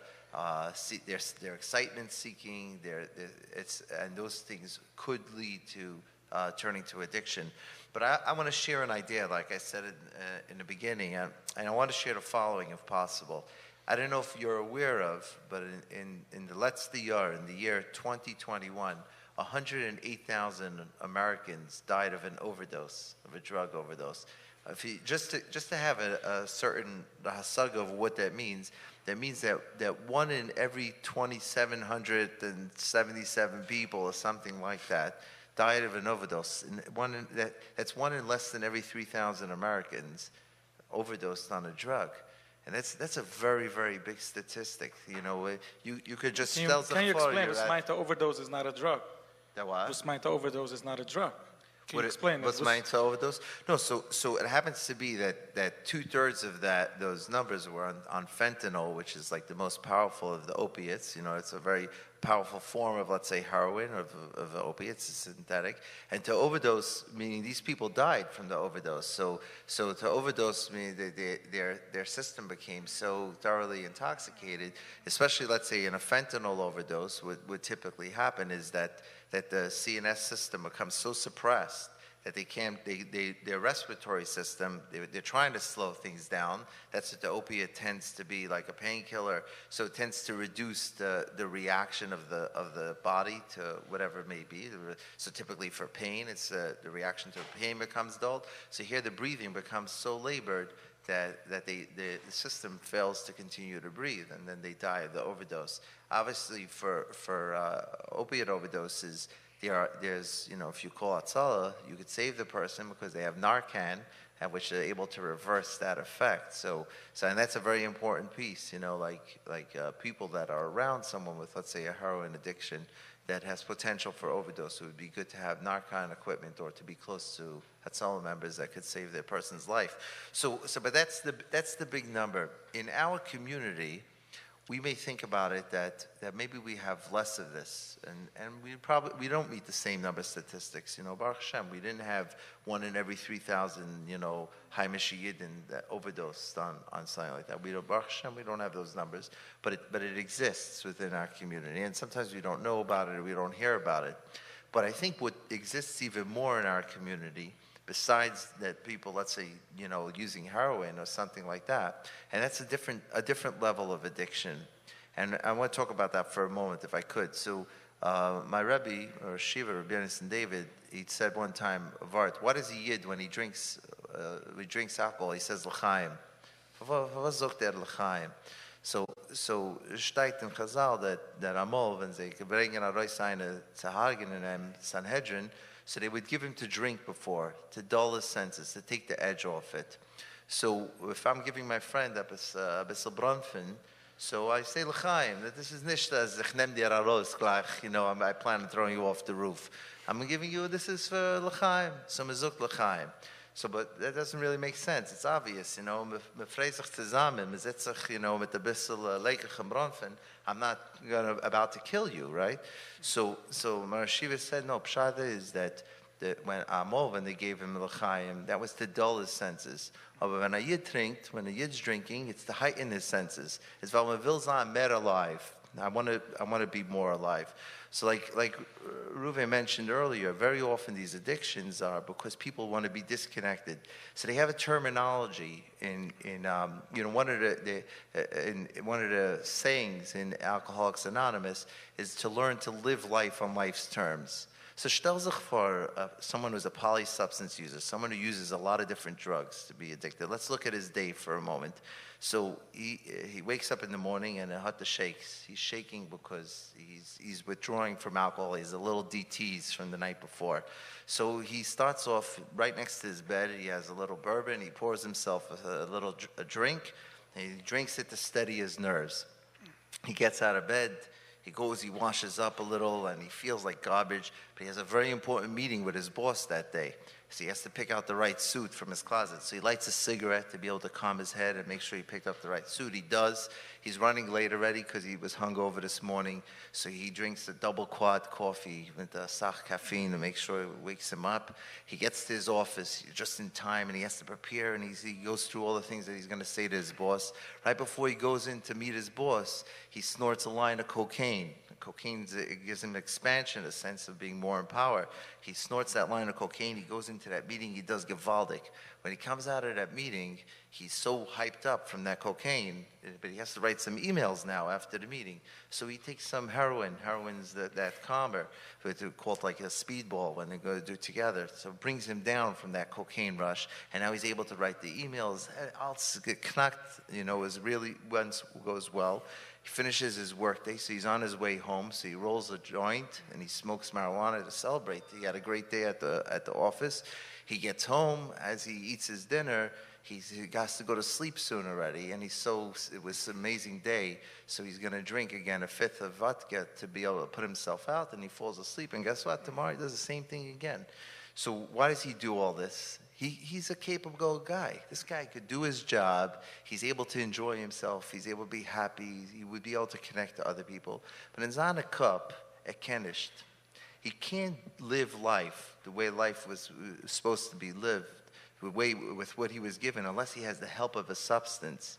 And so he turns to these substances in order to make it through his day, to pace himself. So going back to what Menachem spoke about, there are many people who at this point, and there was a book called about in the United States of America, we're an addicted nation. Many of us think that we cannot get to the places we want to get to without the help of a substance.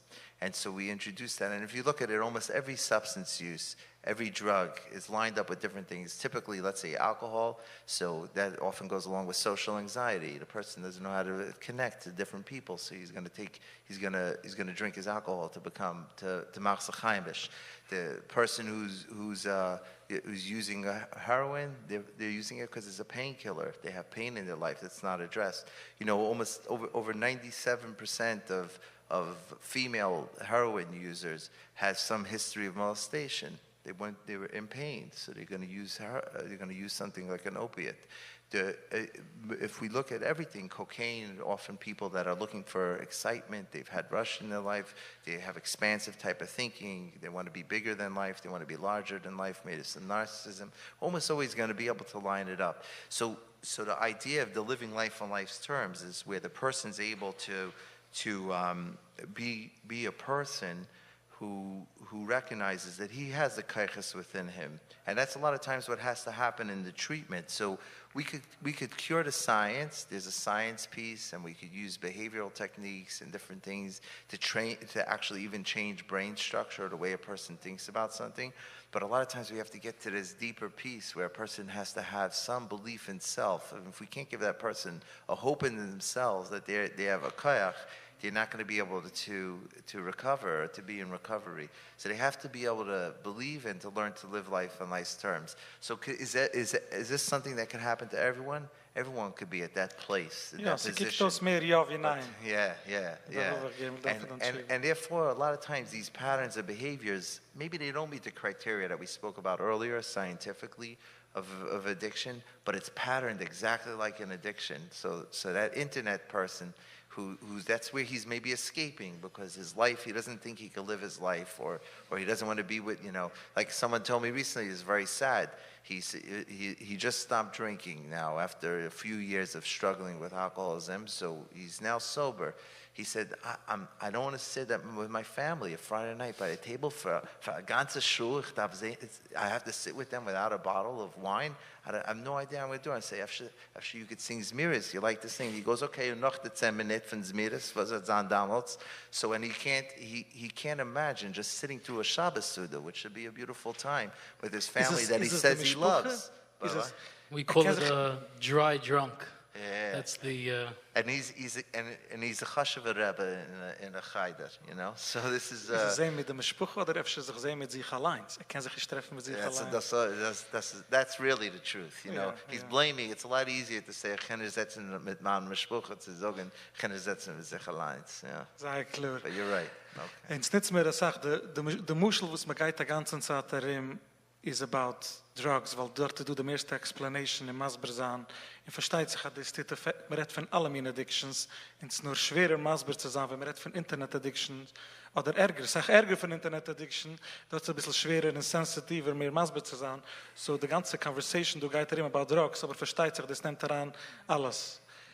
Und ich wollte sehr wichtig ausbringen, wenn man redet von Internet addiction, so noch von Rabbi A.J. Tversky, sich rein wurde was so viel gestürmt von dem, ist hat sich geöffnet in seine Zeiten, Guard Your Eyes, in sie doant in der jüdische Version, hier dann Eugen, Website, das tut man als Sach, sie wird begleitet durch ehrliche und heimische Rabunen, sind Experts auf dem, und als Kuhnem, L'Shem Shemaim, sie helfen Menschen, die sind reingefallen in gefährliche Internet-Addiction, wo dies kann leiden zu Sach-Ärgers. Okay, wir gehen zu der nächsten Frage, was man schon geredet finden, aber noch ein bisschen mehr Maßbesachen, es gehen verschleumen, wo es eine Relation hat, Addiction mit Trauma. Man hat schon geredet finden, noch ein bisschen mehr reingehen in der Heilig von der Trauma und Addiction, die Kräuven, wo sie sind. Ich fühle so wie ich alle Mäuse auf Gereihe, so viele gute Sachen gesucht, du.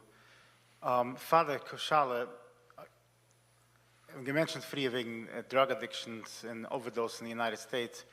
In, weißt, ein Mensch kann sich mal trachten, bei uns klar Yisroel hört man nicht, at least bei uns heimische Iden hört man nicht so viel Overdose. Gamse du seine Sache, was ist under the rug. Baruch Hashem dazu, nicht confidential zu coveren mit anderen Story. Ja, aber ich will gesagt, Fama klappt sich verrücken. Ich meine, du ein fast-growing Problem, was geht vor in der heimischen Welt. Man muss reden von dem, ich bin nicht kein negative Kicker. Ich try zu sein sehr optimistisch, aber it's a problem, was man darf du mentionen, ist der Noise von Alkohol. In the noise of use, wird so geriefen, ich habe ein Batch von dem, Weed and Psychedelics, which is, hat das so viel gute Qualities, was Menschen really können benefiten von dem, medically in the right settings, aber es ist ein growing problem, was man sieht again, ich muss du zu halten, Arente gegen man darf aber mal sagen, ein bisschen, wo das ist, von den Menschen, was weiß nicht, aber nicht, dass sie gegeben, die Sources zu gewohnt werden, wie man kann es haben. Nee. Weed psychedelics. Es ist ein längerer Schmiss, das, aber ich kann nur sagen... Und die Regierung kommt sich gesagt, der Government kommt sich gesagt zu verdanken, für wo die Sachen werden so gering und easy. Ich kann es nicht in der Cipher oder die Welt. Ja, ich habe nicht gebringt, not zu wasen. Zu wasen, the book of addiction, ja? Ja. So, das ist übergeben nach ein Minute. Es ist ein langer Neues, man Menschen, es ist die letzte paar Jahre sei geworden, legalized oder de-illegalized, whatever the word is. Use of marijuana for recreational purposes, meint zu nutzen für Sachen, tagtägliche Sachen, to have a good time. Oder the use of psychedelics, shrooms, Thai. Certain Sachen, was can have sehr starke medical uses, speziell in the area von trauma. In a Sach cultures haben es genutzt, a Sach Juden for the right purposes. In we can say to a Sach cultures was sig nicht geworden auf the right way. However, any of the alle Sachen, ob sie nicht getan waren richtig, und nicht für the richtige purpose, kann es sehr schnell in gering bringen zu an addiction. Ping wie Murphy von Unadakte. In other words, as Menschen argue as weed is nicht kein chemical addiction.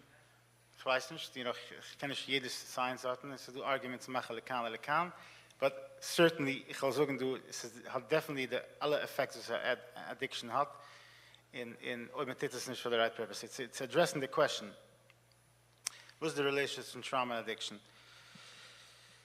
Ich will sagen, alles. Now, es ist ein Quote, das ich gehört habe, was ich kann sagen, es ist eine von den Quotes, das hat gechanged, als es ist ein simple Quote, es hat gechanged, als was ich gehe ziehe zu Sachen. Und ich drehe mich an, ich habe in der Quote, the quote geht so: don't ask why the behavior, ask why the pain. Jiddisch gesagt, wenn die letzte Jahr Mensch, die erste Schale, was man so fragt, was fiesst sich so auf, was ist das, man kijkt auf das Nahages. Frag endlich eine bessere Schale. Was ist der Pain? Was siehst du überzukommen mit des Nahages, was hast du?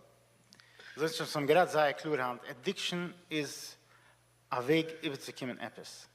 Jetzt, man kann sagen, sei sich Addicts, es ist rüber Addicts, oder Menschen, die trying zu sich Substances oder Sachen the nature of addiction, trying überzukommen etwas.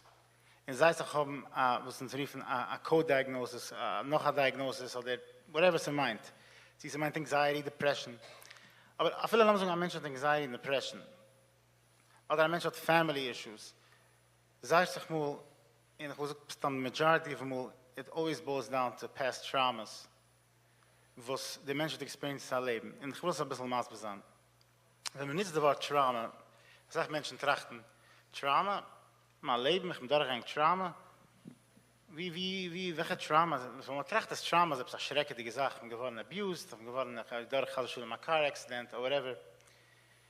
Love Dafke. This is obviously, when a Mensch geht durch das Trauma, is es eine unknown Sache, Ravmu. But instead von Traumas, was es sagt mehr wie dem, es sagt, auf Traumas, das heißt, Menschen können von Schappen existiert in seinem Leben, was kommt vor durch seine Childhood. Man redt von ein Mensch ist wachsen auf in Hase, was ist gegen emotional neglect. Was Menschen haben gehabt ADHD, sein ganzes Leben haben gelebt in einem tremendous amount von conflict and pain.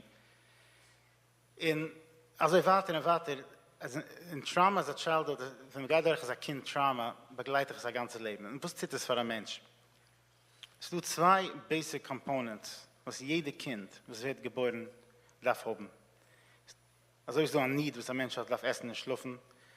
Es gibt basic zwei Needs, was jeder Kind, von dem Need, was der Kind wird geboren, ist das critical for the survival von dem Kind. Und die zwei Needs sind, sag mal, sehr stark in Stiere. Der erste Need ist, jeder Kind will sich können expressen, will können expressen seine Feelings, sein sich, basically. Will können vielen Sachen. Man sieht, ein Kind wird geboren, die erste Sache, das Kind weint, das Kind schreit, das Kind bet. Der zweite Need, was jeder Kind hat, jeder Kind will feel safe.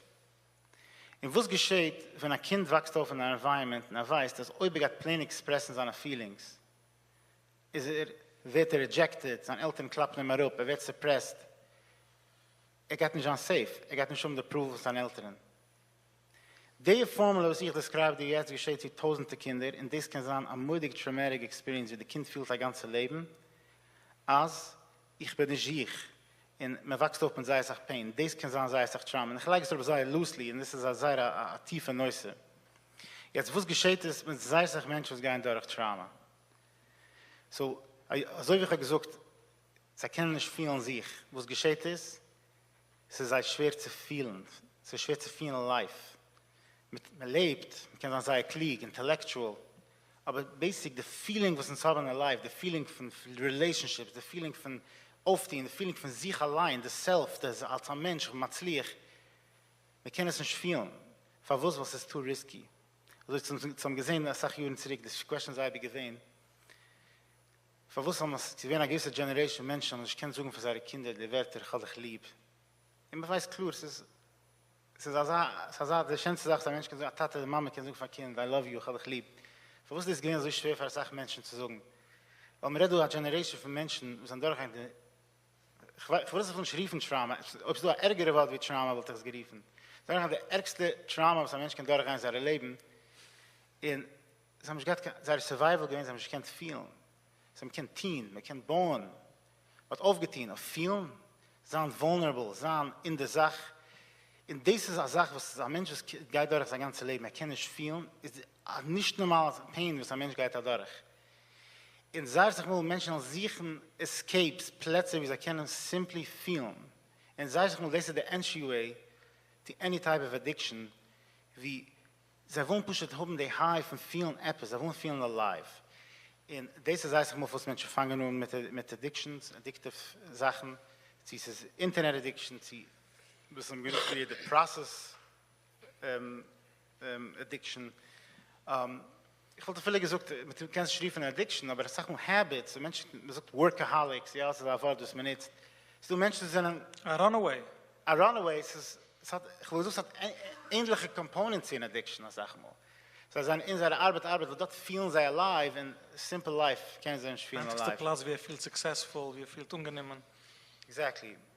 So, war das eine starke Relationship. Und versteht sich ein Mensch, was fängt an mit Addiction. Die Addiction allein wird traumatic für ihn. The fact is, darf heiden seine Addiction, darf leben in seinem Körper den ganzen Tag. Und darf erwarten nochmal die Pain von dem. So, the relationship zwischen Addiction und Trauma ist, wie ich gesagt, es bestimmt sach mehr wie man meint. Es ist simply, weil Menschen wollen just feel, sie wollen fühlen lebendig. Ja, klar, darf sich mal besagen. Gein weiter, sie verschleppt sich länger, wie man gemeint, die Zeit, und wo Hashem, also man kommt tun so weit, und wir können sitzen noch 6, 7 Schuhe, just und zu heim weiter. Aber jetzt haben sich halt noch ein bisschen zu der Zeit. Jetzt haben wir gar nicht zu rufen, was geschieht, wo der Mensch ist schon addicted.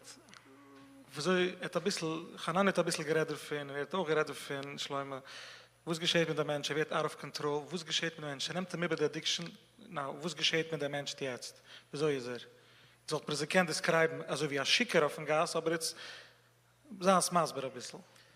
So I think that as I was listening to Reb Shlomo, it was very viscerally moving, listening emotionally what it's like to be an addict. It's something that this question, is he losing self-control? And it brings to mind many of my clients, and I had the privilege to work in a drug and addiction center myself and run groups over there.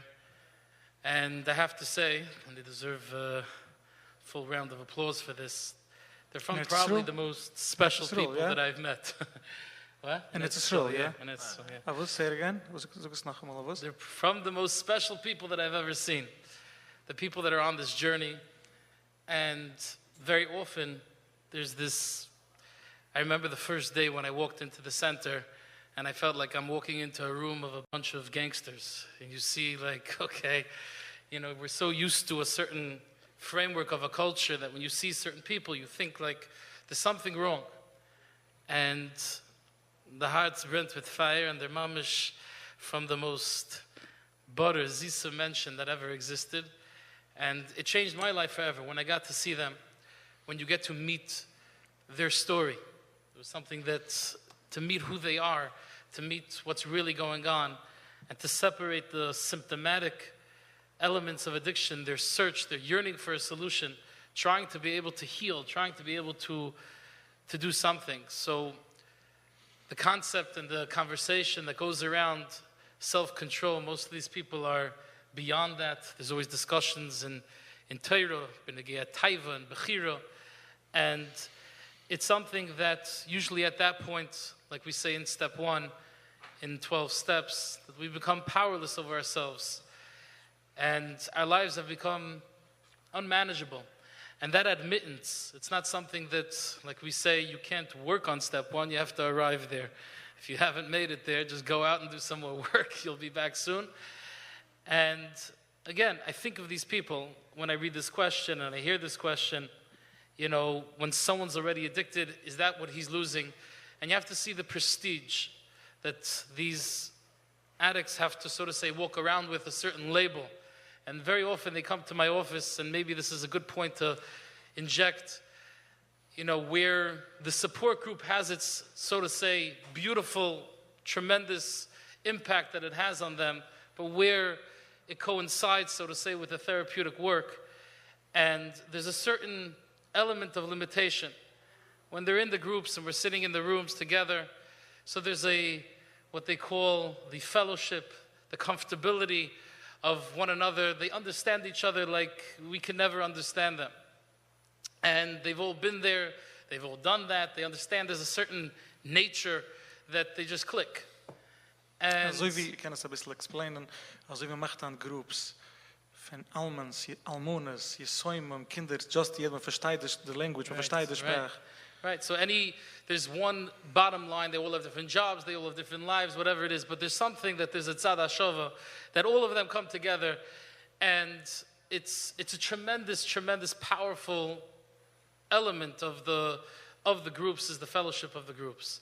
But there's a hidden limitation, I could say, or a challenge that arises inside of those groups, and that is there's like a sneak little deal, so if I want to call it that, and that is that today I'm here for you because I know that you'll be there for me.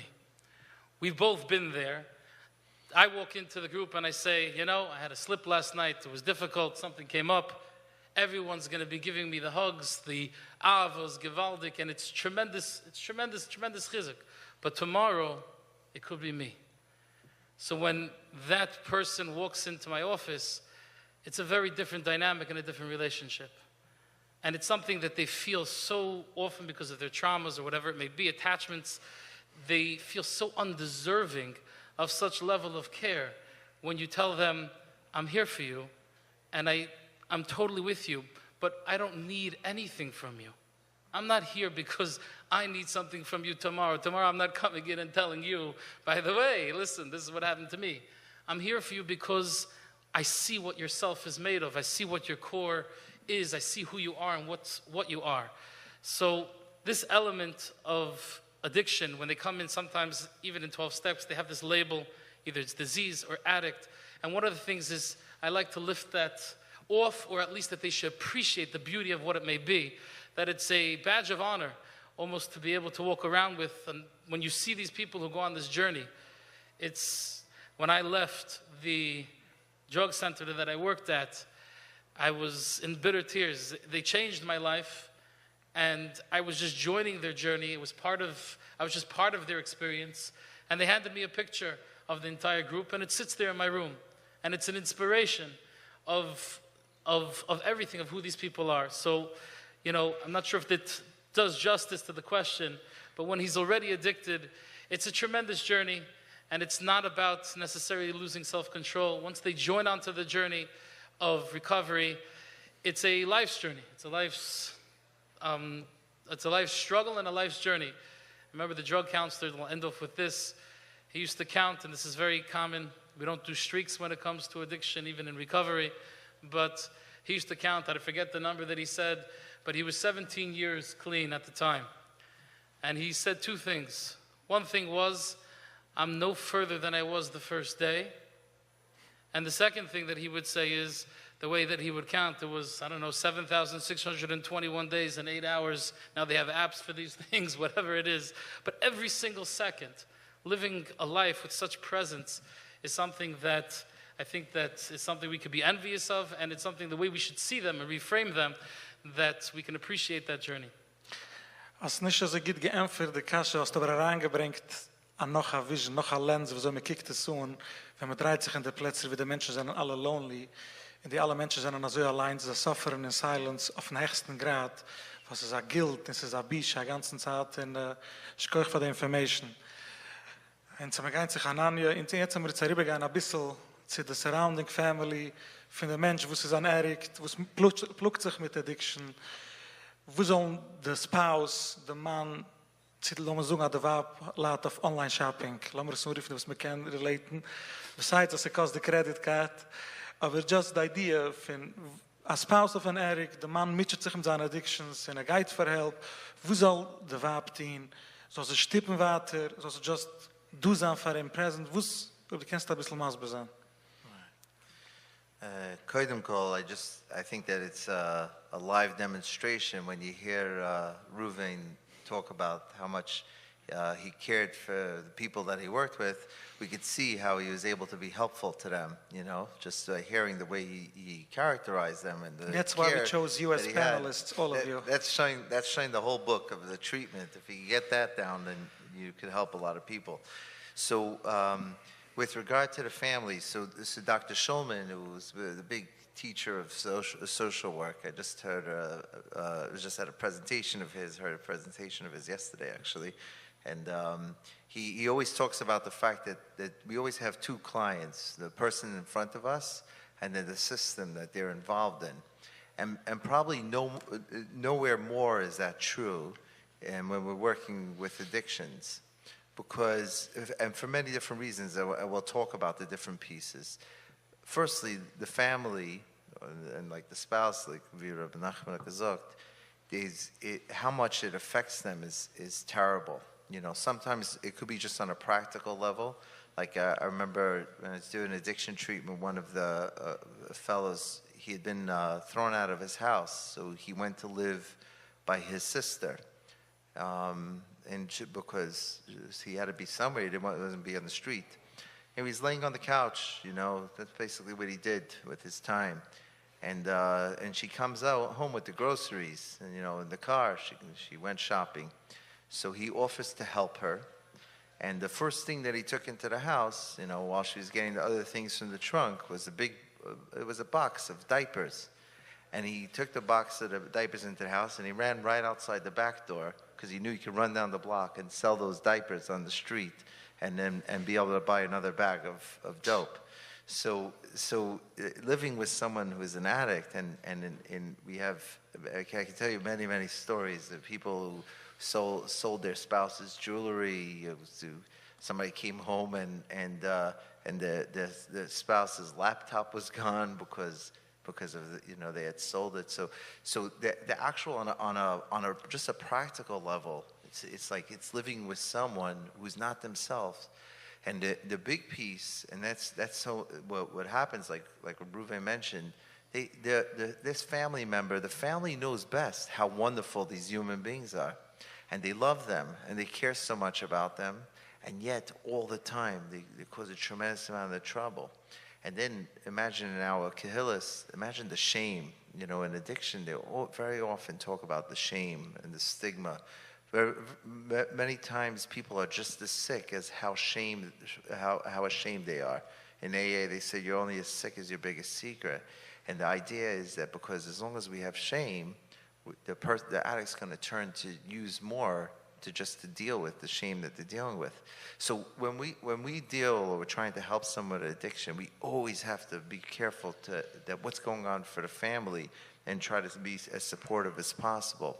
Now, there's a concept in addiction of codependency, where the family is also considered sick in some way. One of the big sayings, so for example, there's Alcoholics Anonymous, and there's Al-Anon for the families. Almost every fellowship of addictions has also something for the family. And it's really important. One of the first things that they're going to teach, and we could do this too, when you're an Aska and you're involved in this in some way, is what's called the 3 C's. The family first has to know that they, A, didn't cause it, B, they can't control it, and C, they can't change it.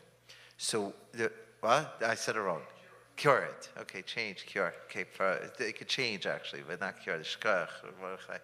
So the 3 C's being they didn't cause it, they can't control it, and they can't cure it. And once the family could begin to understand that, and in the book of Alcoholics Anonymous, there's a whole chapter, 2 to Wives, it's referred to.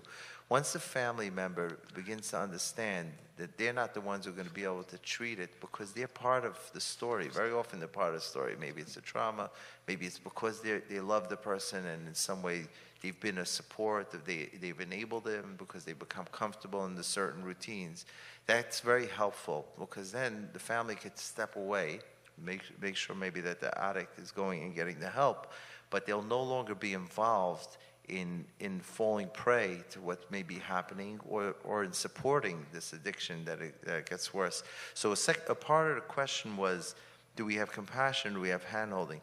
without that empathy and care, or if the family doesn't care, like we heard from both from Shlomo and from Reuven, if there isn't care there, and then the addict may have no reason to get better. Very often the motivation that an addict may have is because they know that they're loved or cared for by some person. Yeah, and they have to be able to have a place where they can land, right? Otherwise they won't be able to do it. So we want to, on the one hand, the family should somehow still be a part of it. Sometimes interventions are done, which includes, let's say, having the family and all the people that care about this person say that we're not going to continue to care unless you go and get the help. And it's, these interventions that are done.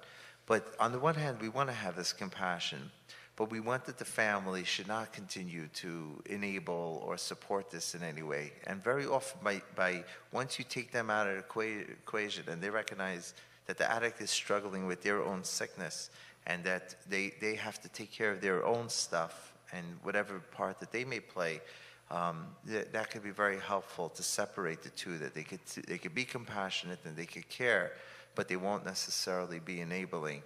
And once they feel like that, it becomes a whole different piece that we're dealing with, because it's very hard to care for a person who still continues to hurt you. But if you realize that they have their own illness and that's what they're dealing with, and the family's able to understand this, then they could really be helpful. And I just want to end them with one more piece, if possible. One of the most important things that we have to be able to help people that are in recovery with is that it's a process. It's not something that happens right away. And so people they measure it. They say, when's this person going to stop using drugs? And it has to end. And they say, well, the person relapsed, or they were clean for a month and then they went back. They were clean for 2 months and then they went back. And we have to kind of help the family understand that. Let's say if you have a whole year and only a month out of the year where they're struggling with the addiction, that's great. That means for 11 months you had a human being that you worked with. Hopefully next year they'll go a whole year and then they'll relapse. So you bought yourself more time. Relapse and recovery, relapse is part of the recovery cycle. But if over time they continue to have more and more recovery, they'll continue to grow and they'll be the person that you're with. And we need to be able to tell this to our clients, and we definitely need to be able to also tell that to the family. And that's go back to just another AA line of the one day at a time. It's not about being clean for life. It's about being clean today. If they could do today, then tomorrow we'll talk about tomorrow. The next day we'll talk about the day after. But we have to value, and that's how much, like Reuven mentioned, when you spend time with people, they truly value life. In the moment when they're using, there's no values at all, and they put themselves at terrible risk. But if they could be in the moment that when they're in recovery and they have a day of sobriety, during that time they know what it means to be alive, and it's a wonderful experience to be around them. So I really appreciate, I know we're here from Shlomo to end off, but I appreciate you hearing me out. Gets me to think about these ideas, and it's very exciting to hear about people that are interested in helping people that are stigmatized and otherwise marginalized.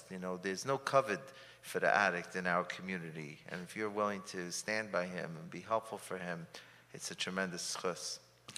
Shkoyach, and extra shkoyach for the chizik. And laten we the final question to Reb Shlomo. The question fragt sich besser in English. Is there a light at the end of the tunnel? Schwer maß was an Jiddisch. Aber ich wollte ja gesagt, von der Mensch, was sind nicht dort, was mischt sich nicht mit Addiction, so please nicht heranfuhren in dem tunnel, because it's a long tunnel. The short answer is absolutely yes. But sitzen dich du Hand, ich muss sagen, ich bin ein bisschen emotional, weil von inwendig, ich weiß es nicht heraus, aber the fact, dass sitzen du Hand, es reden mit dieser Offenheit zu der heimischen Eulen, unsere Eulen, von Addiction. Immer halt gut nicht zurück. In so der Gerecht ergeht. Ich darf ja ein gewaltiger Kurs auf, also Events wie dem, was hat uns gebringt zu dem Point. Ich will sagen eine Sache, für den Mensch, was mitschert sich. Der Mensch meint, er mitschert sich, tracht, er mitschert sich. Ich will sagen eine Sache. Als die erste Struggle mit Addiction, bist nicht kein schlechter Mensch, bist nicht kein Balaweire, bist ein normaler Mensch. hast gehabt Schwierigkeiten im Leben, hast Pain im Leben, bist ein human being. To quote a famous person, er gesagt einmal, everything that's human is mentionable. Ich habe es in Jiddisch. Alles, was es gehört von dem Mensch, darf man kennen, mentionen. And when it's mentionable, it could start becoming manageable. Und wenn wir können es reden, kann man unheimlich es zu managen. Man darf eigentlich umfangen von einem Platz. Der Platz ist Stop Suffering in Silence. Es sind mehr Menschen, wie die meisten, die dich verstehen, die dich nicht judgen, die dich können bringen zu der richtigen Help. Es ist so viel Help out there. Ja, es ist schwer, sich umzukommen zu helfen, aber man will kommen umkommen. There's help out there. In what's exactly the process of help umzukommen. Es ist ein langer Prozess. Es ist, sag mal, darf man durch ein multiple, many types of therapies umzukommen zu der Platz, wie man darf sein. But it's a journey. In fang on the journey, in vielleicht eine lange journey, but es ist Eindruck treffen, das Leben geht functional. Es kann anfangen zu fühlen, das Leben etwas. Es kann anfangen zu fühlen, das Leben, was deserves zu haben. Und so viele Menschen, die schon durchgegangen können, Eide sagen. Als man geht durch den Prozess, kommt man eibig raus in einen besseren Platz. So eibig, 99.9% of the time, kommt man raus in einen besseren Platz, wie mit umgeben. So start by just simply stop suffering in silence, start just seek out help, and Bayis Hashem mit dem kommt zu der richtige Help. Shkoich, Reuven, Chananya, Shlomo. Dank, Tag. Thank you so much.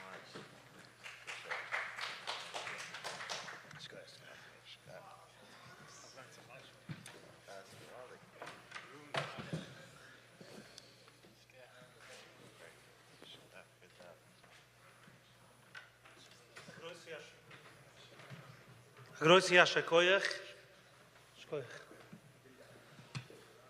Spam is very moving.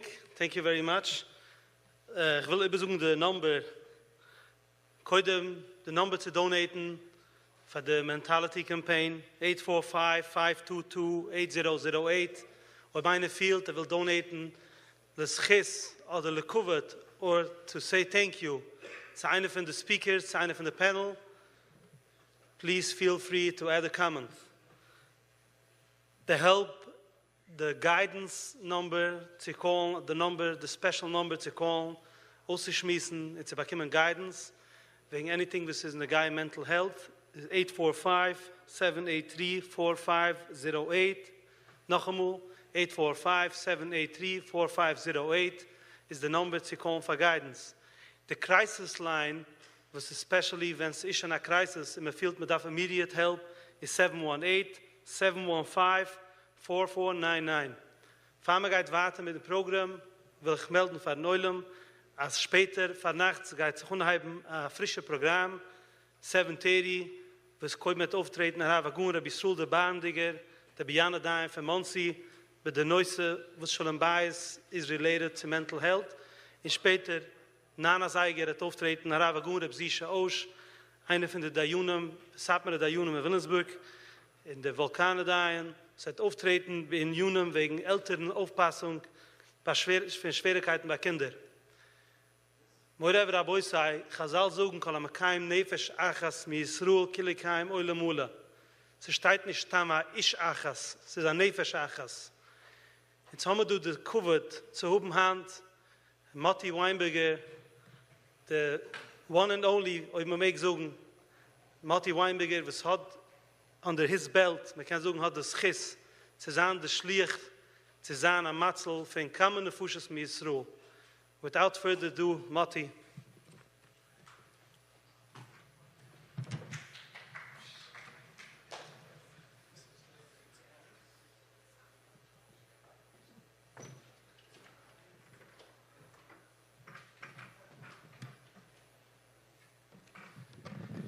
Shalom Aleichem.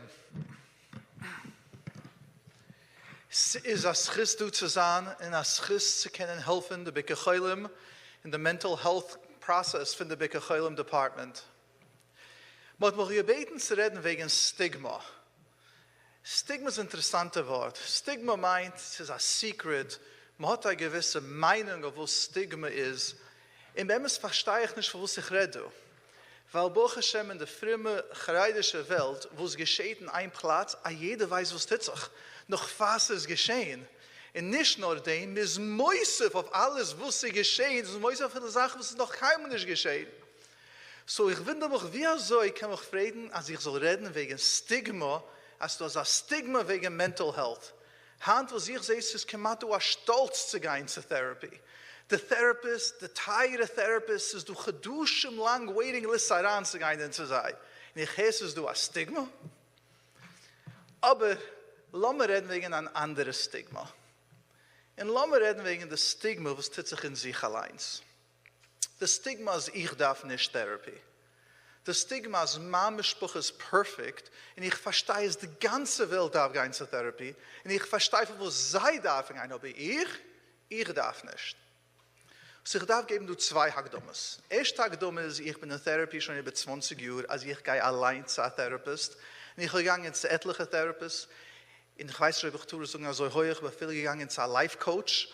Und ich will zu einem Asken, Licensed Therapist, Alternative, was du willst, I tried. Sobald geht man reden mit der Pauschales wegen des Stigma, und was ich halt meine Meinung von diesen Sachen. Step 1.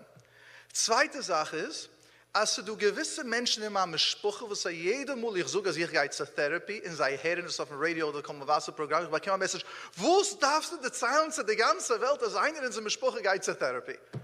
So, ich kenne sie nach Therapist, ich kann reden wegen dem überall, und ich kann noch als die Sprache-Members, ich kann noch als eine Message, in sei, Wireless daran mit der Schmeichel.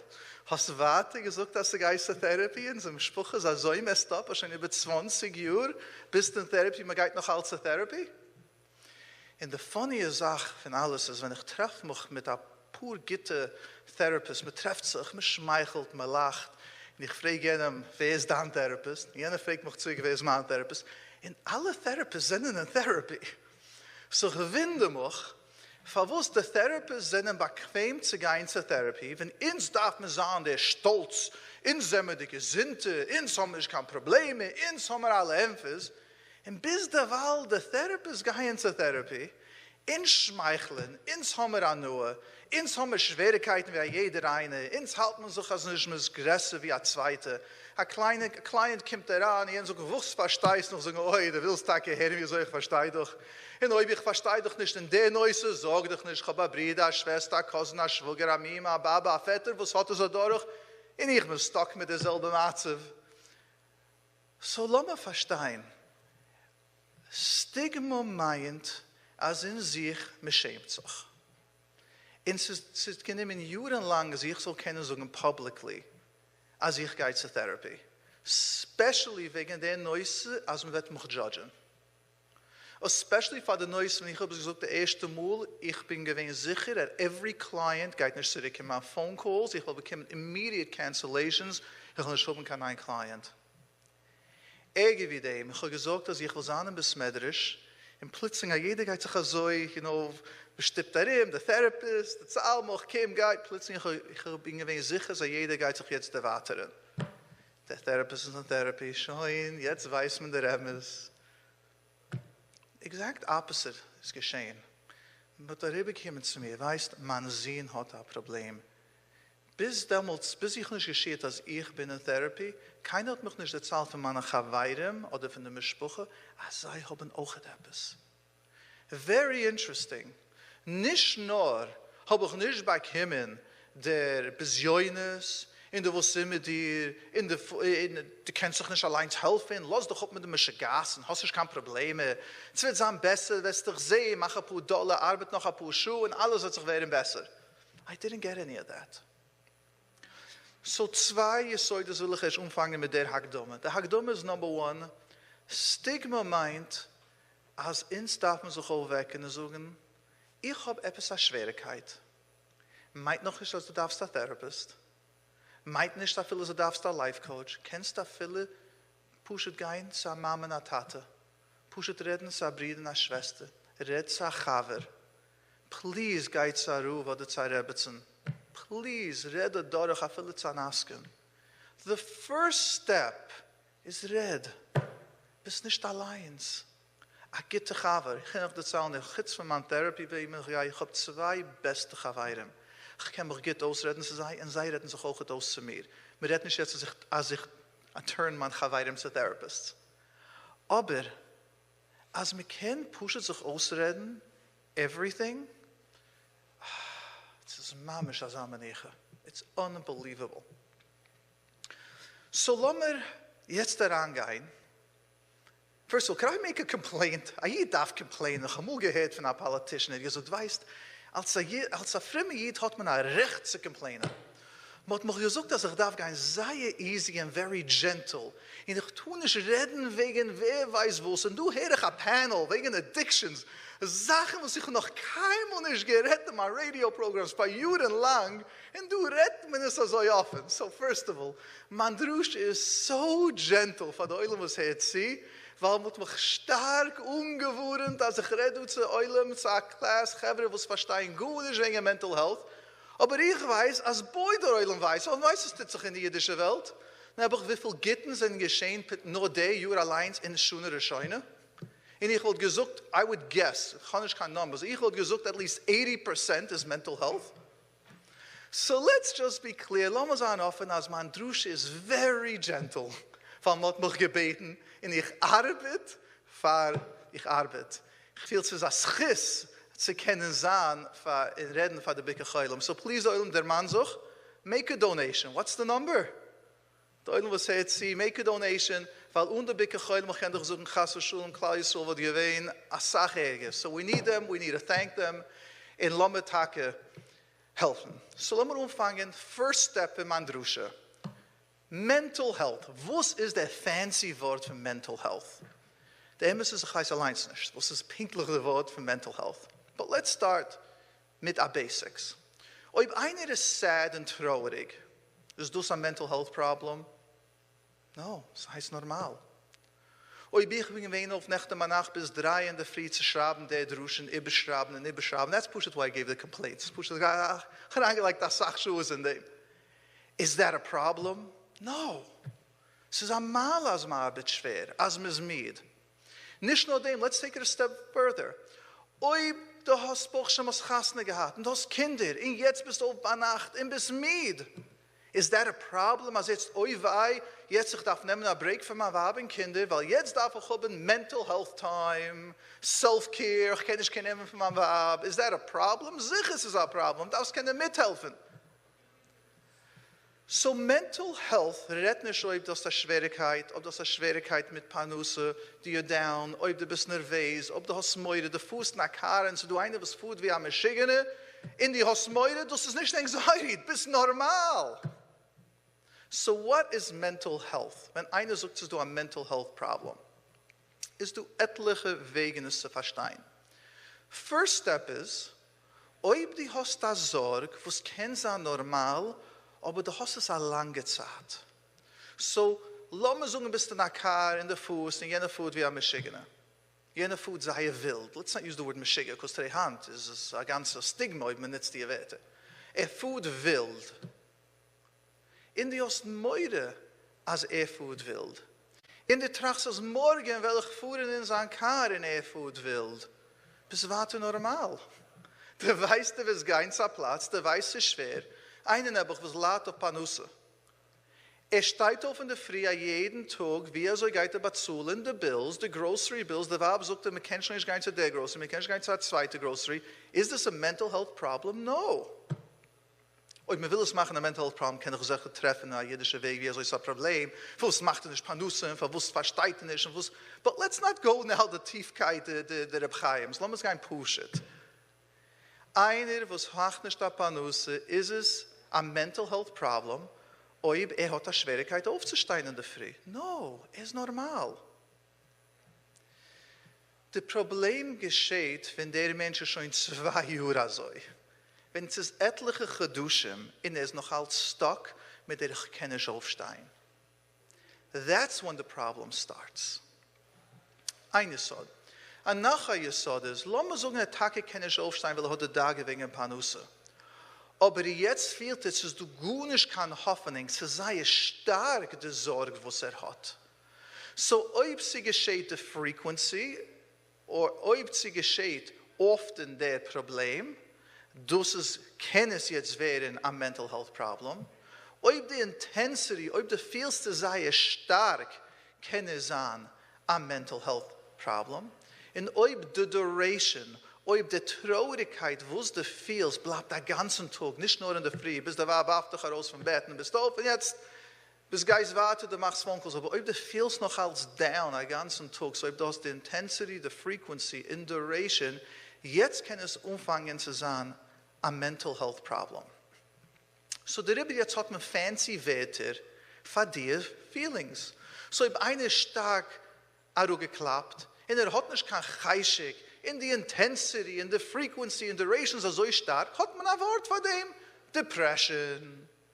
In ob du hast nicht lieb das Wort Depression, Stigma, no problem. Rief es bist geklappt, bist down.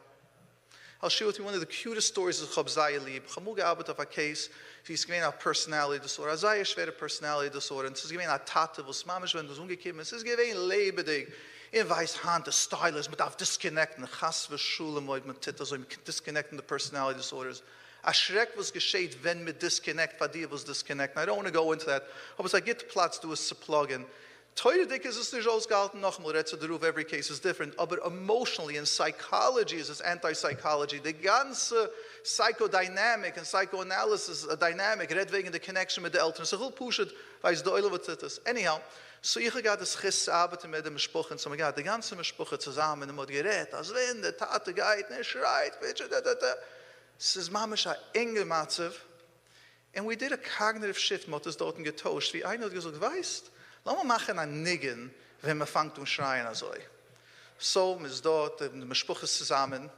In der Tate schreit, und fängt und werden nervös. Aber wenn man hat ein Team, was man arbeitet zusammen, ist es schon Depression so. Geht plötzlich eine von den Schwestern, die angefangen zu singen. Ai, ai, ai, ai, umgesetzt, umgesetzt, umgesetzt. Ai, ai, ai, ai, umgesetzt, umgesetzt. Die Brüder haben mitgesungen, du, der Tate schreit, kennst du so ein Bräugis, wenn der Eulam singt, oi, oi, oi, umgesetzt, mit der ganzen Simche. Und noch, oi, oi, oi, umgesetzt. Der Tate hat angefangen zu schmeicheln. You change the whole energy. Wenn man arbeitet mit Diagnosis, wie man liebt zu riefen Personality Disorders, wie man liebt zu sagen, es ist schrecklich, es ist terrible.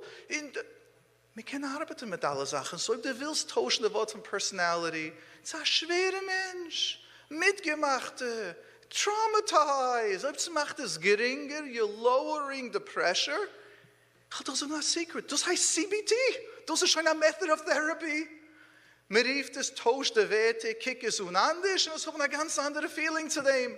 Man hat eine fancy Nummer von dem. So, erste Sache für Stigma. Hast du ein Problem, geh zu einem Therapist, geh nicht zu einem Therapist.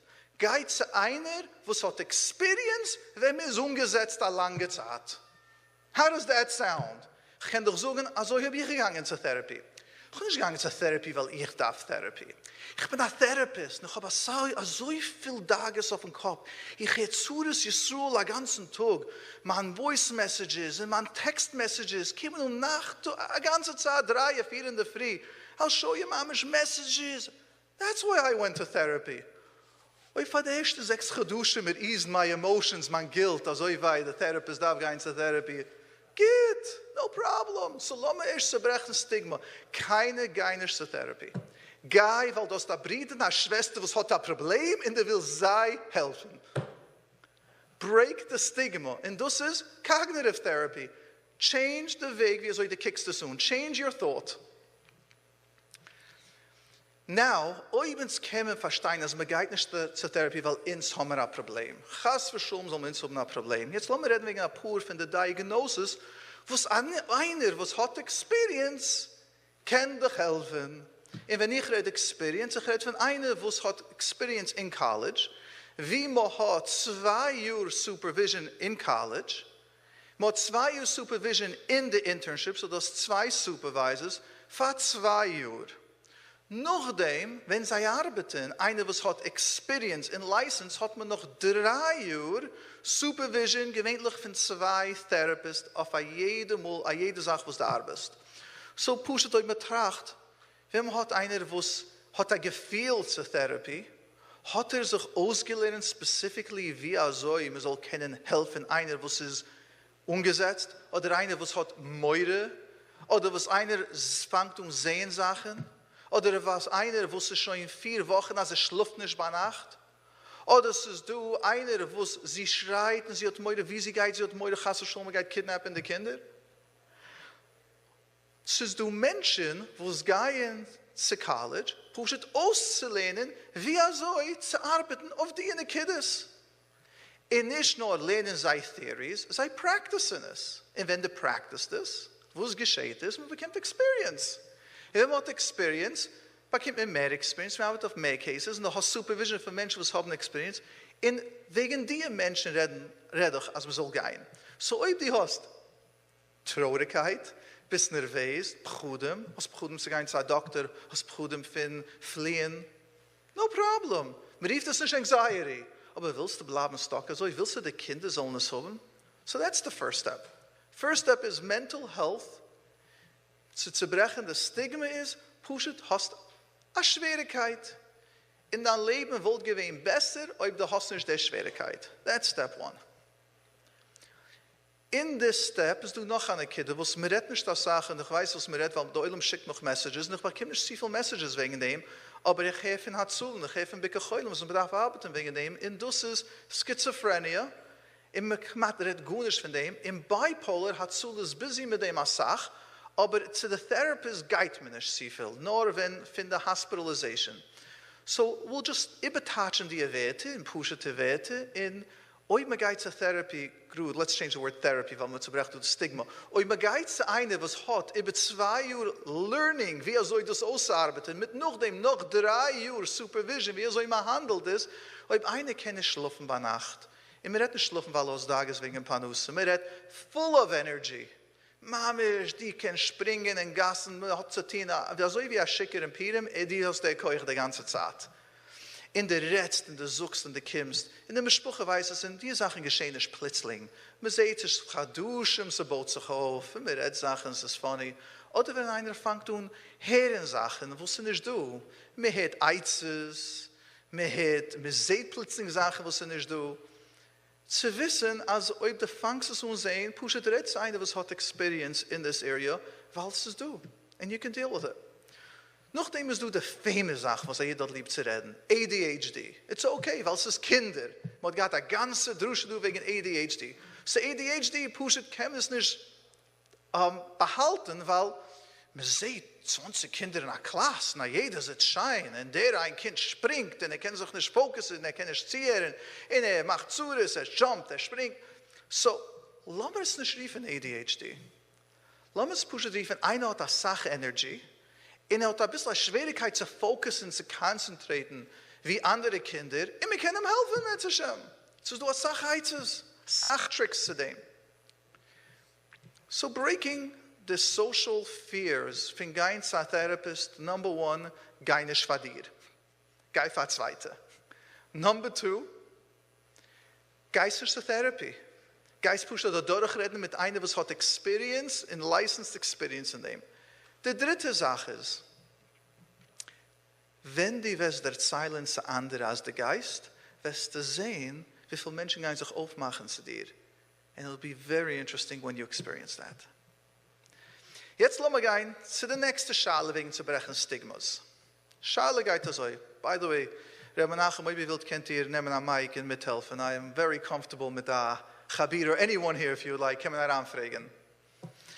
Fahrig geht zu der zweiten Kinder, ich will noch mal der Mann in Oilem. Please donate zu Bicke Choilem. Ich kann nur du sein, sie können nur in seine Hilfe. Ob ins Team in sich staatlich, nicht nur uriefen und beten, please, I need help. Nur, ob wir können auch donaten, als der Oilem, als wir können, hoffen alle Menschen sollen entweder in the phones. So donate. Zweite Schale, I get all the time, ich habe es so lieb, dass ich manchmal laugh. Und die Schale ist, ich halte, Therapists haben aufgemacht, alle Diagnoses, weil sie darf Panusse. I get it all the time. Sag mir dem, is there really such a thing called via diagnosis? In mein letztes Wort, wie in der alte Heim hat man es nicht gedacht. Sonst Team hat der Programm, du, Erev Schreider 7, was man, jeder weiß, der famous Tfilis Hashlu. So einer hat mir geschickt, eine scheine Picture mit einer Passig, und hat so gesagt, was darf man haben, der Twille ist ein Schlu, das ist was haben wir getan, Vater Schlu, akudisch ist Twille. So lass mich verstehen, Diagnosis are wonderful things out there. For was ist du ein Wort wie Diagnosis? Very simple. Diagnosis ist ein Wort, als ein Professional, so kann reden mit der zweiten Professional, was tut sich du? Oder der Mensch allein soll verstehen, also ob hat eine Schwierigkeit, zu du noch ein paar Millionen Menschen. In America right now ist du 30 Millionen Americans, 30 Millionen. So wenn man tracht wegen der CMA-Schas, man tracht wegen der Internet-Asife, man tracht wegen der Besmetterisch, mit Kim, der Rosh am Kippet zu reden, man tracht, wie viele Menschen kommen nun? 20.000, 30.000, 100.000 Jeden kommen zusammen. Now try 30 million Americans, Northern American, a kleine country wie Amerika, nehmen medications, psychotropic medications für die emotions, roffen sei, sind wegen anxiety and depression, most, kemat alles. Stell dich vor, 30 Millionen Menschen gehen durch, was die Geister durch. Oh, ich bin nicht der Einzige. Ich darf nicht suffern allein. Ich kenne keinen Doktor, was kann etwas prescriben. Anxiety and depression alone. 18 Millionen Menschen suffern from anxiety. In Amerika, ich rede nicht in der Welt. Du bist nicht allein. Sorg dich nicht. So ich halt für mein Goal. The goal wegen Stigma is very simple. Der Wort wegen Diagnosis ist nicht aufzumachen in der Wort. Lass mich zurückgehen zu der ersten Nikide.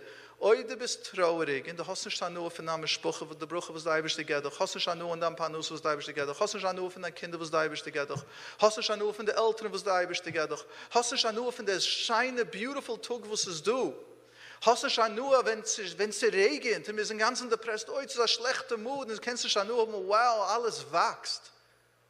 Oi, du bist down and depressed, nicht nutzen das Wort depressed, bist traurig für eine lange duration, intensity and frequency. Sieh einer. Get help. You don't have to be so afraid of it. Jetzt, ich habe gehabt letztens eine gewaltige Schale, and I love the Schale. Und einer hat mich so gefragt an einer von meinen Programs. It's a beautiful Schale. Die Schale ist so. Verwus darf man gehen zu einem Therapist, wenn du hast schon eine Diagnosis. Verwus kann ich gehen zu einem Chaver. Und hat gefragt, viel mehr, verwus kann ich nicht gehen zu einem Life Coach. Und ich will erste Sache, alle Life Coaches, die hören sie, please know that I love you. Ich halte von Life Coaches, ich nutze Life Coaches für Sachclients. Everyone darf haben seinen Platz. Life Coach belangt nicht, wenn es du eine Diagnosis. Therapy belangt nicht oder mit, wenn man darf Medication. Medication belangt nicht, wenn man darf auf eine Hospitalization. So ich will noch pushen klar machen, als ich rede nicht so, der Therapist weiß alles. No, alles hat einen Platz. Ein Life Coach belangt nicht, wenn man darf Therapy. In der Menschen tun in the Programm, verwusst nicht. So I gave a gewaltige Muschel. I love it. I was that Mama schon angeschickt am Muschel. I like it so much, as ich nutze es jetzt all the time. Ich habe gefragt, stell dich vor, eine rief du nach Chaver und sagt, Chavermans, ich habe ein Heart-Problem, ich fühle Chas für Shalom, jetzt der Herzattack zu kommt tun, aber rief nicht Hatzula. Ich habe doch gegeben eine gewaltige Idee, was ich halt mir soll tun.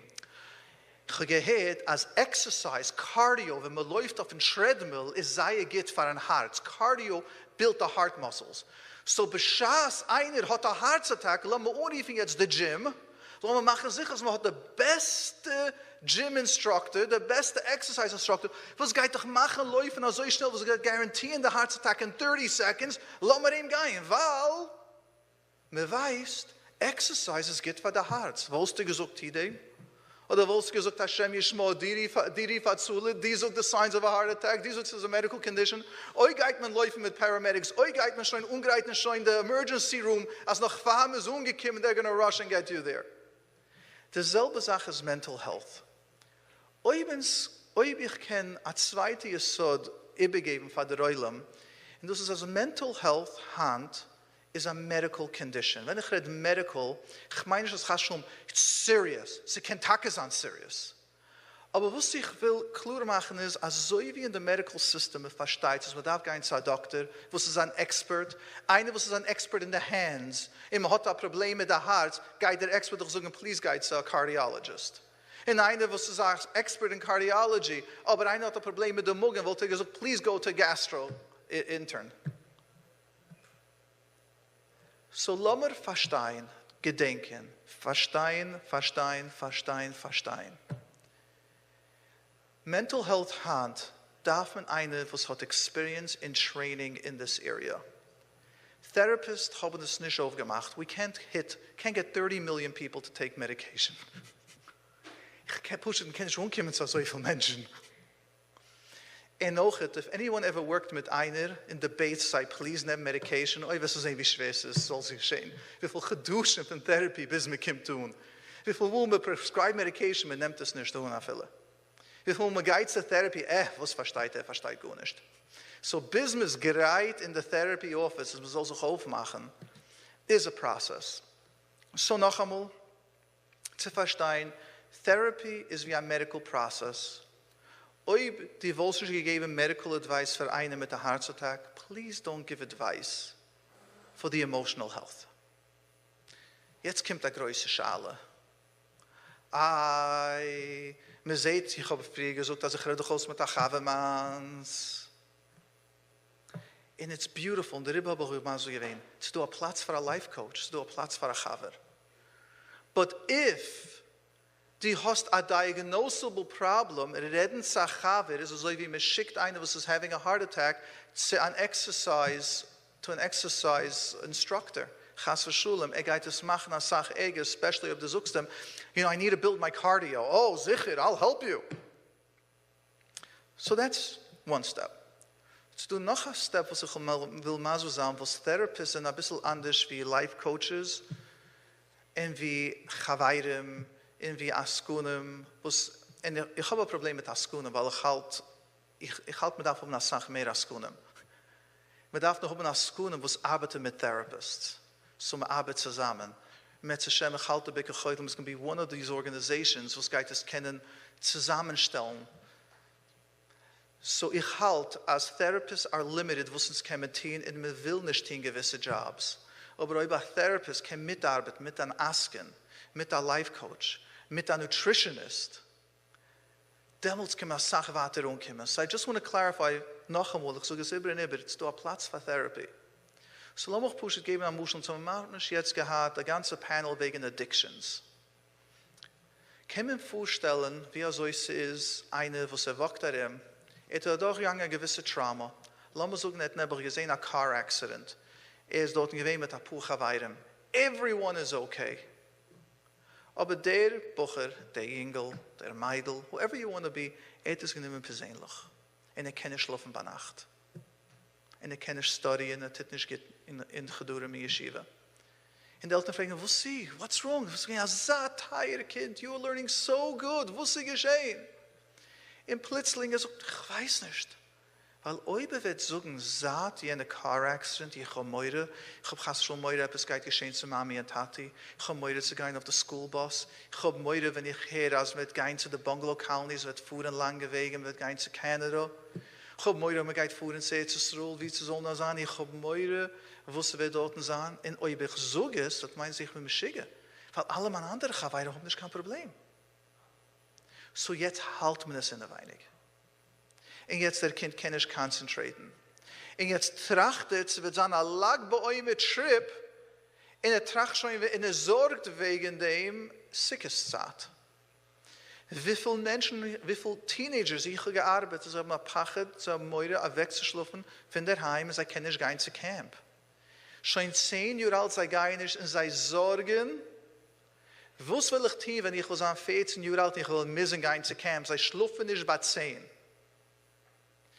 Ob ich kenne die Zeilen oder nicht die Zeilen, wie viel Mal kann ich bedanken, der Reibisch, ich habe das Schiss, ich kann nehmen ein Bucher 1920 oder ein Mädel 1920, was hat sich weggeschlafen von der Heim, weil sie haben Anxiety, eine starke Pache zu sein, weg von der Heim, darüber gehen sie nicht weg, und man macht auf Maßes, every time, wo sie gehen, plötzlich sie viel nicht geht, man hat Kopf weitergehen, die Mischbuche macht das Simcha, get together, Zimmerzeit, meine Mama darf helfen, ich gehe zu mir, ich darf sein, Mother's Helper, alle Maßes, but the real Sibbe is the anxiety.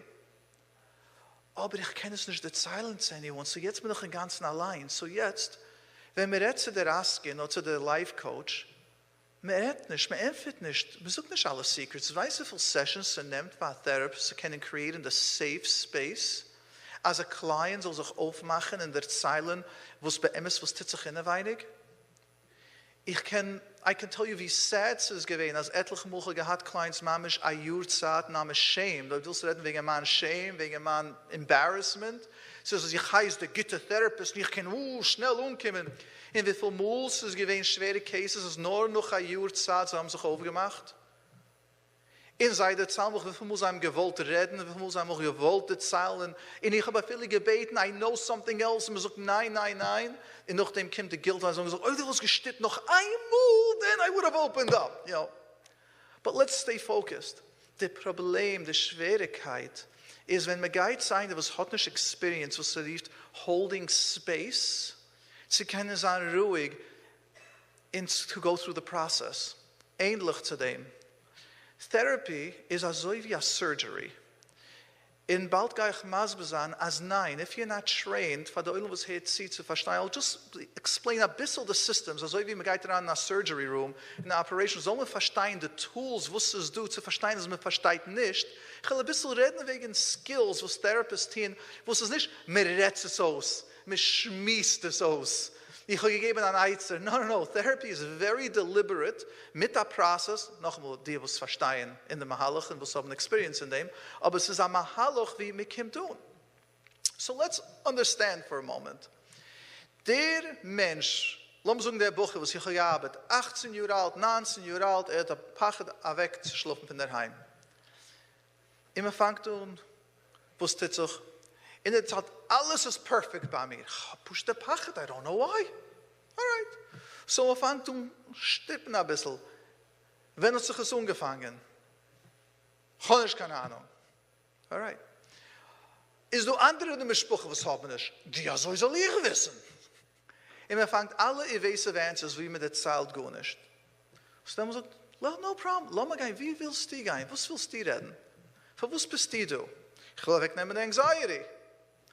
How? Also wie ein MRI, man darf durchgehen, das Scan, man darf sehen, was tut sich innenweinig. So der Mensch öffnet sich auf ein bisschen. In fact, weißt du, ich will nicht reden wegen Anxiety, ich kann reden wegen der Business. Manchmal mit ein paar Sessions von Business Consulting. Und noch der Mensch fängt an sehen, als du cares für ihn. Und der zahlt, dass einer gegangen wird Geld von ihm, und hat sich geschämt, die Thomas ist normal. Letztens habe ich gehört, einer, was hat mich gezahlt als Nebuch, als hat ein Business, hat verloren das Business, und schämt sich. I don't understand why. Das ist ein jüdischer Minig. Aufmachen ein Business, Git umsetzen, machen eine Tea Party to raise money, immer baut auf das nächste Business. Und Baruch Hashem, 10 Jahre später ist der Mensch ein Millionär, und hilft der nächste Mensch. Das fängt an, so setzt du, und man geht weiter. Wo schämst du dich? Like, hey, you should be proud. Einmal hit, you could be proud, ich kann machen mistakes, you could be proud. Heute Lashem Kitoiv, so jetzt probiert man zu reden zu der Therapist. And now we created a safe room. Und jetzt fängt an scheren, weiß ich, habe mal gegangen zu Chaver. And I bedwet, ich hatte ein Accident. Und sagt damals schäme ich mich. And he was ready, als ich soll ihm jetzt rauswerfen. Was? Und ich habe gesagt, it makes sense, Kinder haben Accidents. I feel 18, 19 Jahre alt Menschen kennen haben Accidents, because I already have experience. Und wenn Menschen haben gute Massachen, muss ich kennen geschehen. Er sagt, really? Und dann ist es ja. So, ist du etwas zu tun davon? Und ich darf achten, so wie ich weiß gar nicht, was das ist. Wir reden nicht wegen ihm, wir reden wegen jenem. Es ist eine ganze Chachma, wie soll ich gehen, so bisslich. Weil ob man sagt, no, it's not a problem, kennst du es tun, man stirbt zu gehen zu camp. Und ob wir haben ein Accident. Jene Nacht, we lost him and came out forever. So therapy, a Chitz von sich auslehnen, wie soll zu handeln in den Techniques, darf man auch wissen, zu verstehen, die human nature der Mensch, in der Patience, als zu fast um Rippe Leute fast, ob du was sich heranspringen zu viel, you're going to lose out. So nochmal, I'd just like to summarize das zusammen bis jetzt. Ins Geheim jetzt zu verstehen, als ob du hast ein Problem, ein regular Mensch keine Experience mit treating in wissende gewisse Techniques, kann es machen Ärger und kann auch viel Damage, als der Mensch geht nicht verhelfen für Jahren lang. Ähnlich zu dem, zu gewisse Diagnosis, als ob der Hälfte zu viel, geht es machen Ärger. Let's give an example, OCD. An OCD, der breaking the stigma wird, ist einer, was tit Sachen über und über für etliche Schuhe, was andere kennen es tun, finden wir nicht. Oder dein Kopf tragt von etwas etliche Schuhe am Tag, I'm using extreme, a jeden Tag, wie an, in der Rippe kennst du nicht andere Sachen, oder da viele die Functions, die ja, und du kennst ja die Sachen, aber bist stuck in dem. So, die tit Sachen, aber dein Kopf ist nicht in dem. Der Refie von dem is kemat pink verkehrt wie der Refie von Anxiety. Ob du willst gegeben an OCD, the therapy, was mit tit für Anxiety, hast du Rachmunutzlan a wegehargete Mensch. You made the OCD ärger. Der Refie von OCD is nicht wissen, nicht verstehen, nicht sein sicher, Tinep ist nicht sein bequem. In der Refie von Anxiety ist auslehnender Mensch gewisse Mahalchem, wie soll zu kennen sein, versichert, dass du bist ja sicher, du bist ja safe. Two separate Mahalchem. Aber ob der Mensch hat nicht keine Experience, meint es ist dieselbe Sache, jetzt hast du den Menschen, da man schach, das war 8 Schuhe.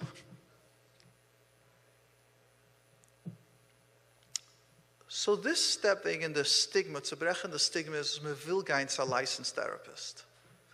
Weil der licensed therapist verstehen den Chilik zwischen der Diagnosis, in ob es ist ein Expert, ob jener ist ein Expert in dem, wird er street. Und ob es nicht, also wie ein Cardiologist geht nicht sagen, also ich weiß, wie also ich bin ein Expert in der Hand, oder ein Expert in der Lingen, oder ein Expert in den Nieren, oder in any other parts. Now, so du noch eine Kette zu verstehen, und der Oilem redet wegen dem Sach, and that is trauma. Trauma is a fancy word. Lass mal leigen Trauma zu ein geringer Wort. Und das Stigma. Trauma meint, etwas ist geschehen zu mir, in wie ich gehe, ich sehe es von meinen Augen. Ähnlich zu OCD, but completely different. OCD ist gewöhnlich an einem Platz, in Trauma ist wie man geht, sieht man der Pachet. So Trauma kann auch sein wie Anxiety, Trauma kann auch sein wie OCD, Trauma kann sich developen zu Addictions, Trauma can sich develop into viele personality disorders, aber the Malvinian verstehen, it's not a personality disorder. It looks like it's a symptoms.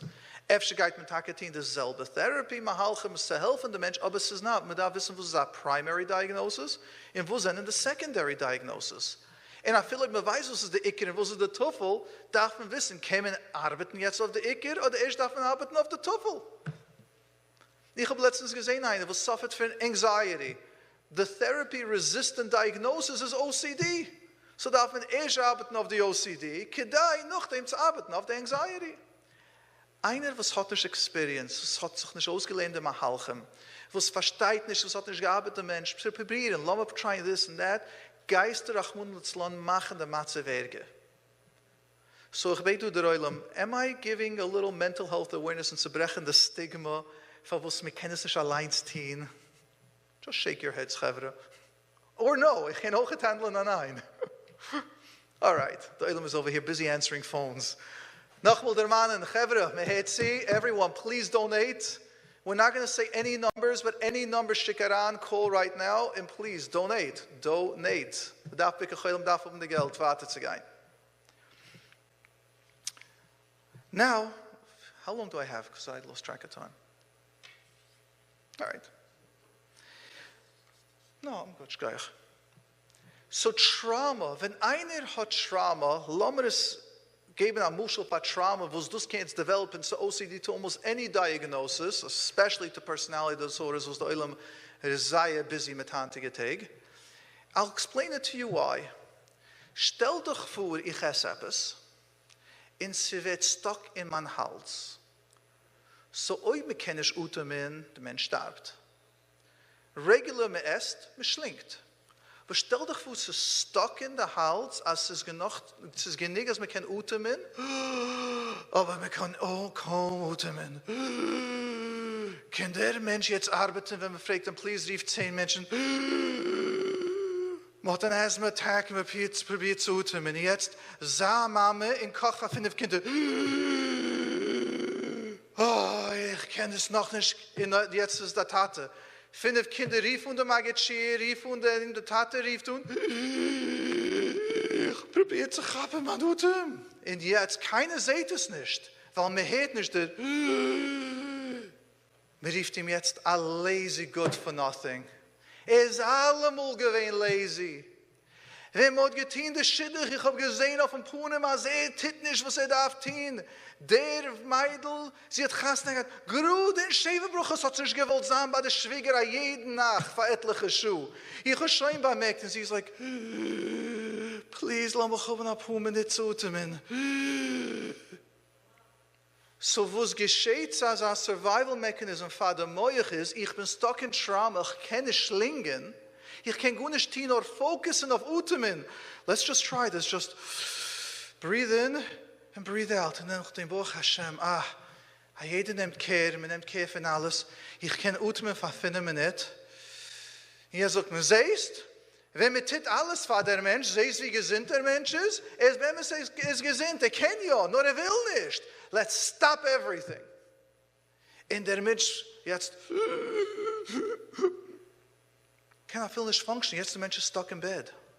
Trauma, ob man halt nicht Trauma, kann es developen zu OCD, wie der Mensch ist stuck, kann es developen zu Anxiety, man kann nicht weggehen, kann es developen into I feel it can an activating event for bipolar. I don't want to go, this is the cause. But it's an activating, kens an activating event. It can sicher sein for personality disorders. Du etliche Bücher, was ich habe letztens gelernt von unbelievable therapists, und ich habe es allein experience, wegen dem habe ich ein bisschen Research. Regular gesinnte Menschen mit starke anxiety were acting like personality disorders. Weil sie haben gefühlt, they're going to lose the therapist. Sie wollen verlieren die Shalom Bayis, so they're acting unbelievable. It's just a diagnosis from personality disorder. It's just push a trauma. So noch einmal, a licensed therapist, einer, was hat 2 Jahre College Experience mit 3 Jahre Supervision, oder mit sei in the College, oder mit in the Supervision, mit einer, was hat the minimum 5 Jahre, und gewöhnlich als Supervisor ist mehr wie noch 5 Jahre, wird wissen, welche Schale zu fragen und wie es euch zu helfen, zu anerkennen. Was ein Life Coach, was hat genommen einen 10-Schuh-Kurs, ich habe gehabt, was ich halte, es unbelievable, geschickt zu sein, ein Life Coach, ein 10-Schuh-Kurs, die nehmen, and he's a certified Life Coach. Very easy. Man kann so gut kaufen für $200 und kann 6 Schuhe und kann 10 Schuhe. What? Ja, ich kann auch nicht schreiben, a degree for anyone, bist ein Life Coach certified by Mordechai Weinberger. It's not a licensing. Es du auch Life Coaches, was du ein starkes System, wie man lernt aus für eine Zeit. And it's amazing. Just to be clear, wenn man geht, ob es ist eine diagnosable area, ich will zerbrechen, the stigma, the pachet von Gein pushet der eine, who has experience, that's it. In uns haben wir größtes Schisshand, als uns haben wir Hand chassidische Jiden, ich bin Amaderne, as we all know, aber chassidische Jiden, wo es Therapy haben, und chassidische Frauen, wo sind Therapists. And it's a schissus to because we want everyone to be comfortable. We want everyone to feel as ich feel I get to Platz. I have a place was einer versteht mich, mamisch pinklich. And that's what you need, gewaltig. Jetzt lassen wir reden wegen einer sehr schwere Schale. I don't have much and I want to just spend 2 minutes about this. Was ist geschehen, dass der Generation hat all these mental disorders? In the emissaries, ich weiß nicht. I just want to break the stigma. Ich habe nicht keine Ahnung. Ich weiß nicht, was cancer is now all over. I really don't know. I don't know. I don't know create anxiety für Deutschland, was hat anxiety. Aber ich weiß nicht, was es so soll. I don't know. Ich weiß nicht, was die Sachen geschehen. I have guesses. So lassen wir reden wegen 1 oder 2 guesses. Es ist eine interessante Therapy, was wird jetzt popular in der fremden Welt. Und es heißt Equine Therapy. Und das ist Therapy, was man nicht mitfährt. Stell dich vor, man nimmt einer, spielt mit der Pferd, take care of a Pferd, und der Mensch wird besser. Seriously, doesn't make sense. Oder bunny rabbits, cats, dogs. Es ist ein größtes Movement von den Kindern, die sind auf von der, man bringt ran. Again, ich habe letztens geredet einer, und ich habe erzählt. Und ich sagte, no, plötzlich, no, you don't have a pressure, darfst du ranbringen hin zu deinem Haus. Aber ich habe ein Gitter Chavamans, was nämlich sein Kind ist in ganz Europa, ich kann schon mit Shabbos, and was fighting and fighting, in seinem Gehalt wegen der Animal Therapy, mit herangebringt ein Hint, in der Besionis, was der Gitter Chavamans hat, immer darf inwocken in der Gasse mit der Hint, weil der Hint darf rausgehen. Stell dich vor, a family in Lakewood, regular, Kinder sind die beste Yeshivas in der Kind, aber seit sie herangebringt der Hint, hat der Kind, was ist in ganzen mit Tattoos, a Jingel mit Euringlich all over, nicht nur eins, Hand auf und Huppenberg, 15, 20, all over. Sagt mit daran gebringt der Hint, hat nicht gehabt kein ein shouting outburst. He never slammed the door one time. Is beglaal nicht für ihm. In Lomanoff verstehen ein bisschen Favos. What changed? So I looked it up. In 1850, wir hätten 200 Jahre zurück, wir 180 Jahre zurück, über 60%, 64% of America hat gewohnt auf einer Farm. Stell dich vor, wie so das Leben ist auf einer Farm. Mit der Exercise, wir sind auf in der Früh, wir sind draußen in der Sinn. In bald will ich mal so sagen, how the animal therapy arbeitet. Der Arbeit mit Animals, hat mamisch the natural, the fully nutritious essen, was is not that you have the lights on, so we're fooling the nature, as soll wachsen bei Nacht, weil Hand weiß, die Frucht arbeitet zu wachsen mit der Sinn. So was tut man Hand, the genius of our generation. Erst like man soils and nutrients, as soll wachsen mehr hormones, that affects us. Zweite Sache ist, man like light bulbs on the fruit, as man fühlt es, as es soll wachsen 24/7. Efter the ganze Brie darf needs to slow down a little, so the apples will have the nutrients from an apple, and an orange will have the nutrients from an orange. And let's go the next Sache. Stell dich vor, in 1850, Father Cars, mod gewockt. Hand, einer tut exercise, wockt mir in Bedford und Lee, wockt er in Lakewood, 2 Block, efter 15 Minuten, 20 Minuten, and I did exercise. Bucheren, wenn ich mich alleine nicht so, mod gewockt, a Schuh für a Siede einweg, und a Schuh zurück. Das heißt exercise. Hand, 15 Minuten. Und lass mal weiter fragen, seriously, wir gehen mal nicht besuchen now. Wenn es der letzte Mal ich getan exercise hat 20 Minuten, in der letzten 6 geduschen. You know, the Oilem do in this room, keiner kann es sehen. Raise your hand in der letzten 2 Wochen, ob du es getan 20 Minuten exercise. Ein Mensch. Huh? 2? No one? We don't even have 2? Nur 1. Oh, mal 2 Menschen in der ganzen Zimmer, du, wo es hat getan exercise, 3. No, 1, 2, kann einer hören, Chit am Mischelisch, Leuven mir hier nuttig. Seht das, wir sagen, Spur auf ganz klar Yisroel. Können wir uns verstehen, the nature. So now let's talk a drop about animal therapy, just zu verstehen, wie es arbeiten, wie viele Probleme man hat.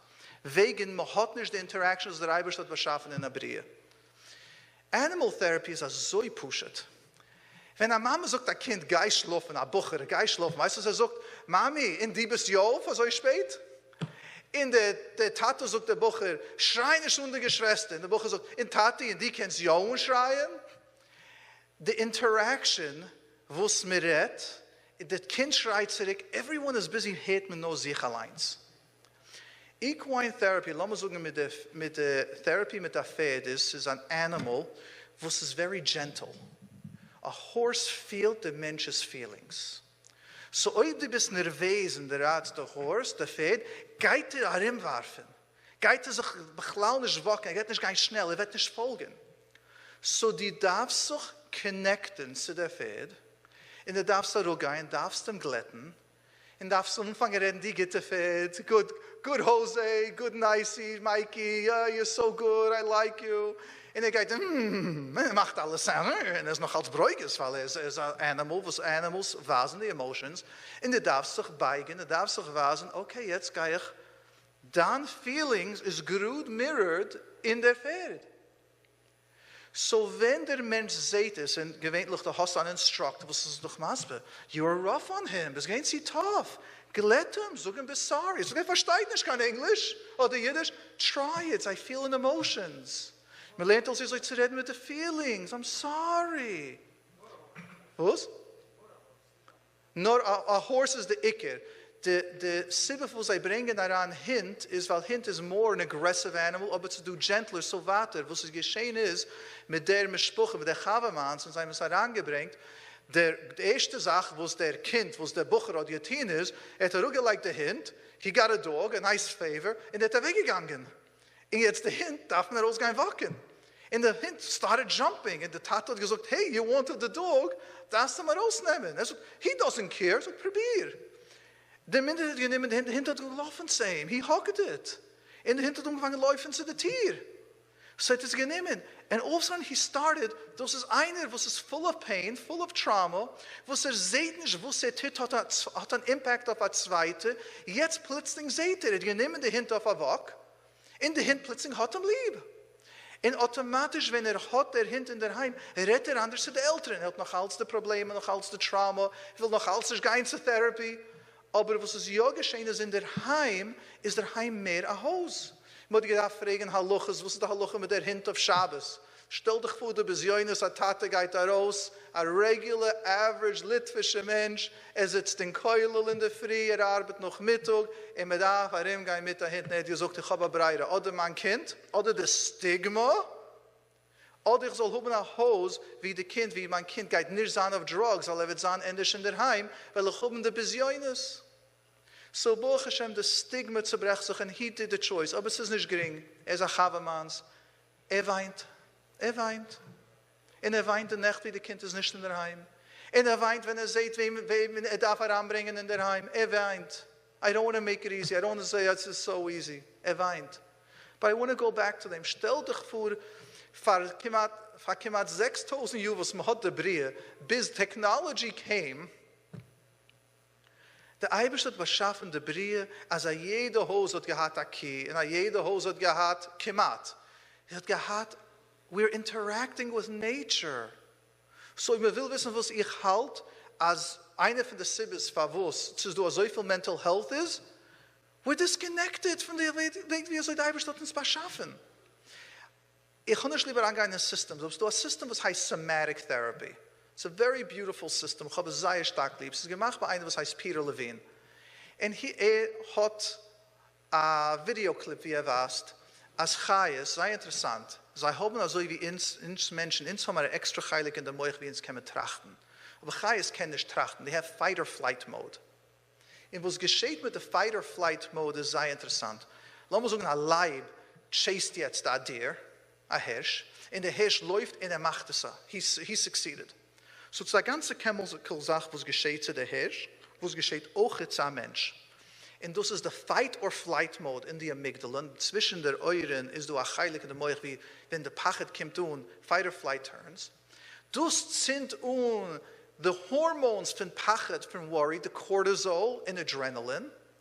Und sie geht jetzt der Körper a so viel Keuch, mehr Keuch ist wie ein Regular, wie du hast Regular. So du darfst aufheben, darfst laufen schnell, einer läuft doch noch, you'll have it. The danger from cortisol in adrenaline is, ob sie bleibt in der Body, it causes heart attacks.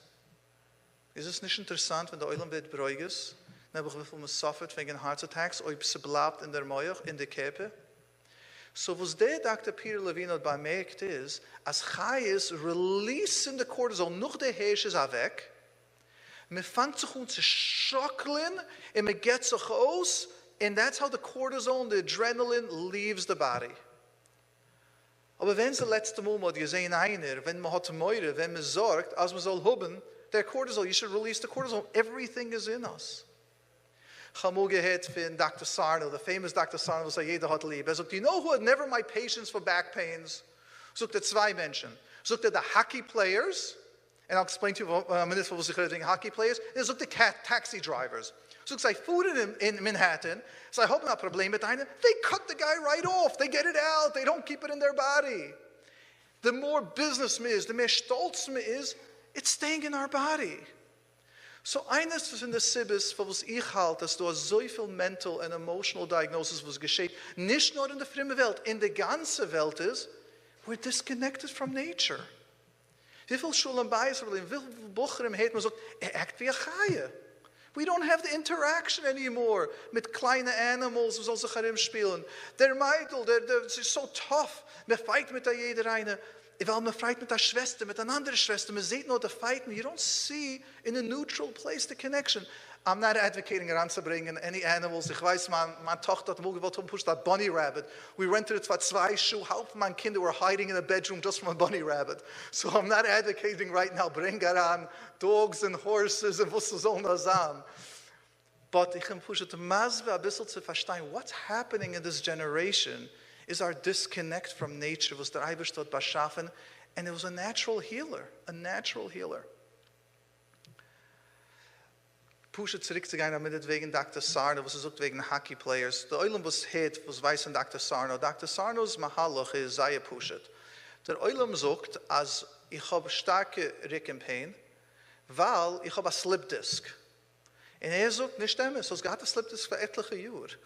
Nur jetzt, weil gewisse Pressure, sagt, Oxygen, I don't want to go into the sibis, aber sagt, so das ganze Team mit Slipdisk is not the reason. Sagt, maybe dem Slipdisk weiter, gewöhnlich noch 2 Wochen, geht weg. Don't do the surgery. Und du bringst die Reihe wegen Hockey Players. Hockey Players, was weiß nicht ist, Hockey spielt man hat eine Mask, man spielt auf ein Aas, man klappt darin als ein Puck, so wie ein Goal, so wie in Soccer, also man darf es heranlegen in ein Goalie, aber es ist ein kleiner schwarzer Puck, aber in Hockey dort mag man sich umschmeißen nach Zweite. So man geht, und siehst, jene geht da, his mom is going to get it in Soccer, tust du schon ankappen nach Zweite. In Hockey, bash into the guy, mit der Retziche, mit der Simche, and the best of the tistus, yay, the mom is cheers, it's exciting. So sei sind full of slip discs. Any hockey player is full of slip discs. And sagt Dr. Sarno, ob a slip disc meint, also darfst du in Surgery, wollte jeder hockey player gewähnt in Surgery all day und wollte nicht gespielt. Ich kann nicht rein jetzt sagen, lieb Dr. Sarno's Mahalach. Nicht, I'm not even going down that Mahalach. Just giving insight zu verstehen, as we're disconnected in a Sach in der Metzias, in this world, wo es uns darf ein Team, was da bestimmt beschaffen. Ich habe noch eine Sache zu reden, so I want to keep it short, because I like keeping it to an hour, so habe ich noch 15 Minuten. Lass mich reden wegen Stigma mit Kindern. I love this one. Kinder haben Bechudem. The problem is, es ist normal für Kinder zu haben Bechudem. So es ist gewesen a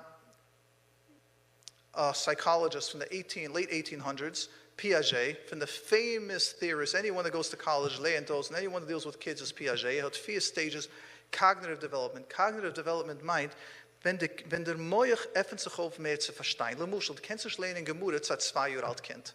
Weil der Moich pushet versteht nicht Gemurre. The development von der Moich ist nicht umgekommen.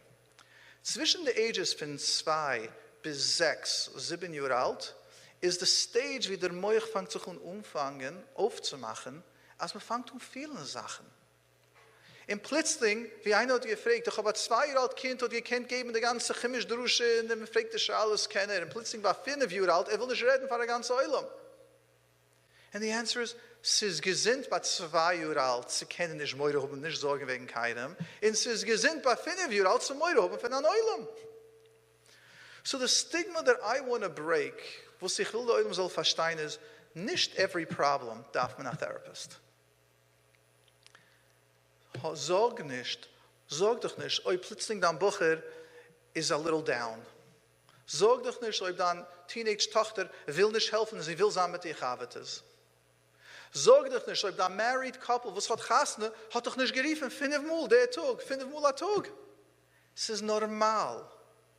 Sorg doch nicht, ob du siehst, der neue Couple, und sie sind down, die meinen, sie sind down, realize sie sind mit, weil they had a great time, und sie sind gegangen zu Plätzen, or they just came back from a trip, man doch nicht erzählt, because maybe they thought, you don't like it. Lass mich nicht springen to worries, zu Sorge. There's a natural state. Der Olam is okay. Der Olam ist Baruch Hashem gesinnt. The danger wegen stigma, wegen diagnosing is, everything becomes a problem. Und das ist eine Schwierigkeit wegen der Drusche. Weil du darfst minimisieren Stigmas, oder maßen, wie dangerous is, oi man hat das Stigma, the problem. Und ich arbeite Jahre lang zu können helfen, Klal Yisroel, als man soll gehen zur Therapie. Sie haben Stigmas, sie has recognized that there are problems. But was ich habe stark lieb, ist mal zu sagen, that it's not a problem.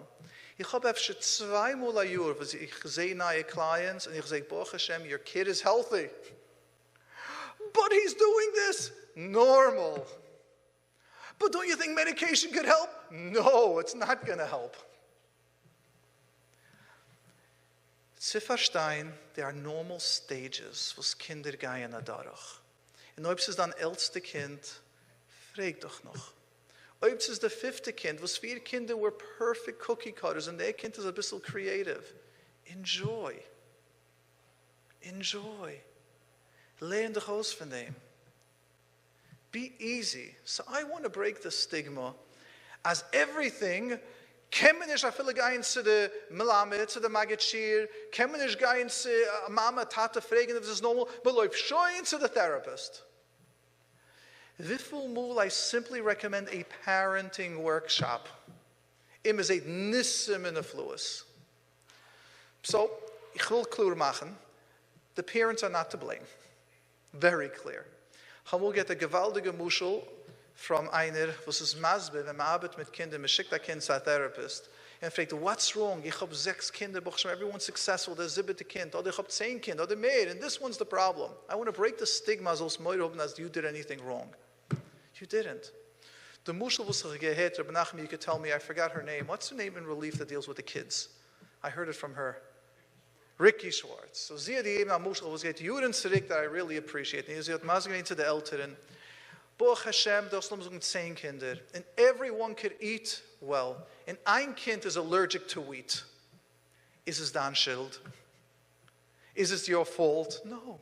Du darfst sich nur auslehnen, pushen, wie soll man geht kochen für ein Kind that's allergic to wheat.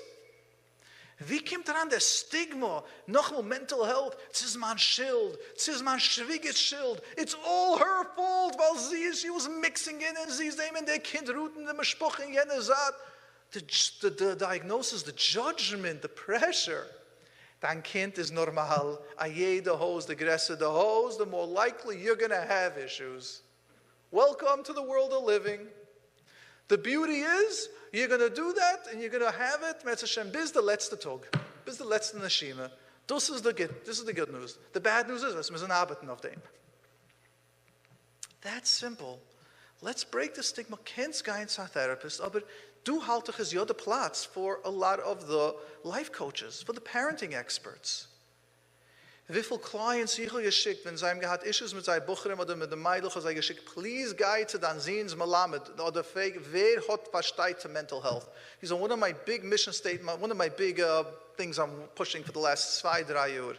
In Metz Hashem Chaf, jetzt als Metz Hashem Humboldt Center, ich will kennen special trainings from Melamdim. So wie I said, this is my goal, to have Askunim, mit Therapists arbeiten zusammen. We'll have to figure out how to build, because that's a separate issue, as everyone should do, but ich halte es so wichtig. Ich habe etliche Clients, wie die Eltern mal gebeten, please nehm an Buch. I said, please, ich habe gewiss welche Yeshiva, red the Manal, get to speak to einer von den Magachinim. And I'll tell you, was ich halt auch wegen for all the Magachinim and teachers listening.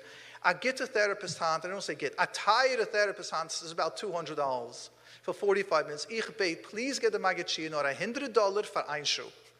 Aber wird daran liegen 3 Schuhe, 4 Mal, and you're done with the whole problem. So wird doch kosten $1,200, dein Kind wird kaum schon gehen zur Therapy. A therapist, bis wir connect in 45 minutes, der Bucher will nicht gehen, es ist der Fight, bis wir redet, bis wir öffnen sich auf. Es wird sein, ich suche dich zieht, es wird sein at least 10 times the price, nicht von dem, from what the therapy, and it'll be so much longer. Ich halte sehr wichtig, let's stop making big issues from small issues. Lass mir umfangen, the first step. But red, open up. And I want to close with a beautiful of Osichab, and that is, I'm from the few therapists Osichab as chis that relief, I should say is chis, that I don't need to come on to relief or the Bikach to send me clients. But I need them. Weil ich darf sei schicke Menschen for them to send to people. The care, wie soll sei entfern, sei jeder Mensch, und der Bikach ist du, stell dich vor, was geschieht. Man rieft and you're worried. Man hat nicht wie zu gehen. Man hat nicht genug Staff Members, also man darf jetzt warten eine Woche, eine halbe, 2 Wochen für ein 15-minute appointment. Und der Mensch empfiehlt mit so viel Ruhigkeit, mit so Ruhigkeit, sorry für die Jiddisch. Immer hört dich aus. Immer geht dich ein Referral in der Geist nicht. 3 Geduschen später, es ist eine Sache ärger, man geht doch jetzt dasselbe Referral oder ein anderer Referral, in der Geist warten nicht. In the dritte Mal riefst du und jetzt ist du an emergency, weil sie haben dort, if you call up the numbers for an emergency, press this, and yes, it's an emergency. Und man hast du einmal geriefen, Bikach? No. Man checkt the number, and man sagt the ganze history from when you called, and sie reden noch als calm and easy. and positive. In Mika Amchu Yisroel, as McKentina Zazach, I've never yet had someone even say that anyone in their referrals were mean.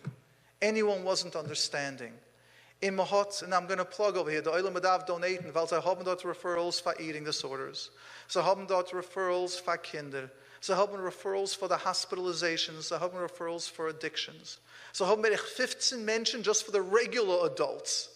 Sein Problem ist, sie haben nicht Therapists wie zu schicken. That's a separate issue. Aber lass mal verstehen, die hast da Platz, wie ins kommen und riefen. Und ich sage, ich rief sie an, I use them, and ich habe ein bisschen Protektion, so I try to send emails till recently somehow my emails got blocked somehow. Ich weiß nicht, wie so, we still have to work on that. So please, I can schicken eine E-Mail und sagen, please, kannst du mir geben ein bisschen Zeit für ein Client oder für einen, was rief, das soll nicht da von 2 Wochen. And they're usually very, very nice to me, and I try, nice. They treat me like everyone. Please wait a little, but almost every single time, it's pretty much right away. And I purposely, just to test the system, I'm not on the phone call.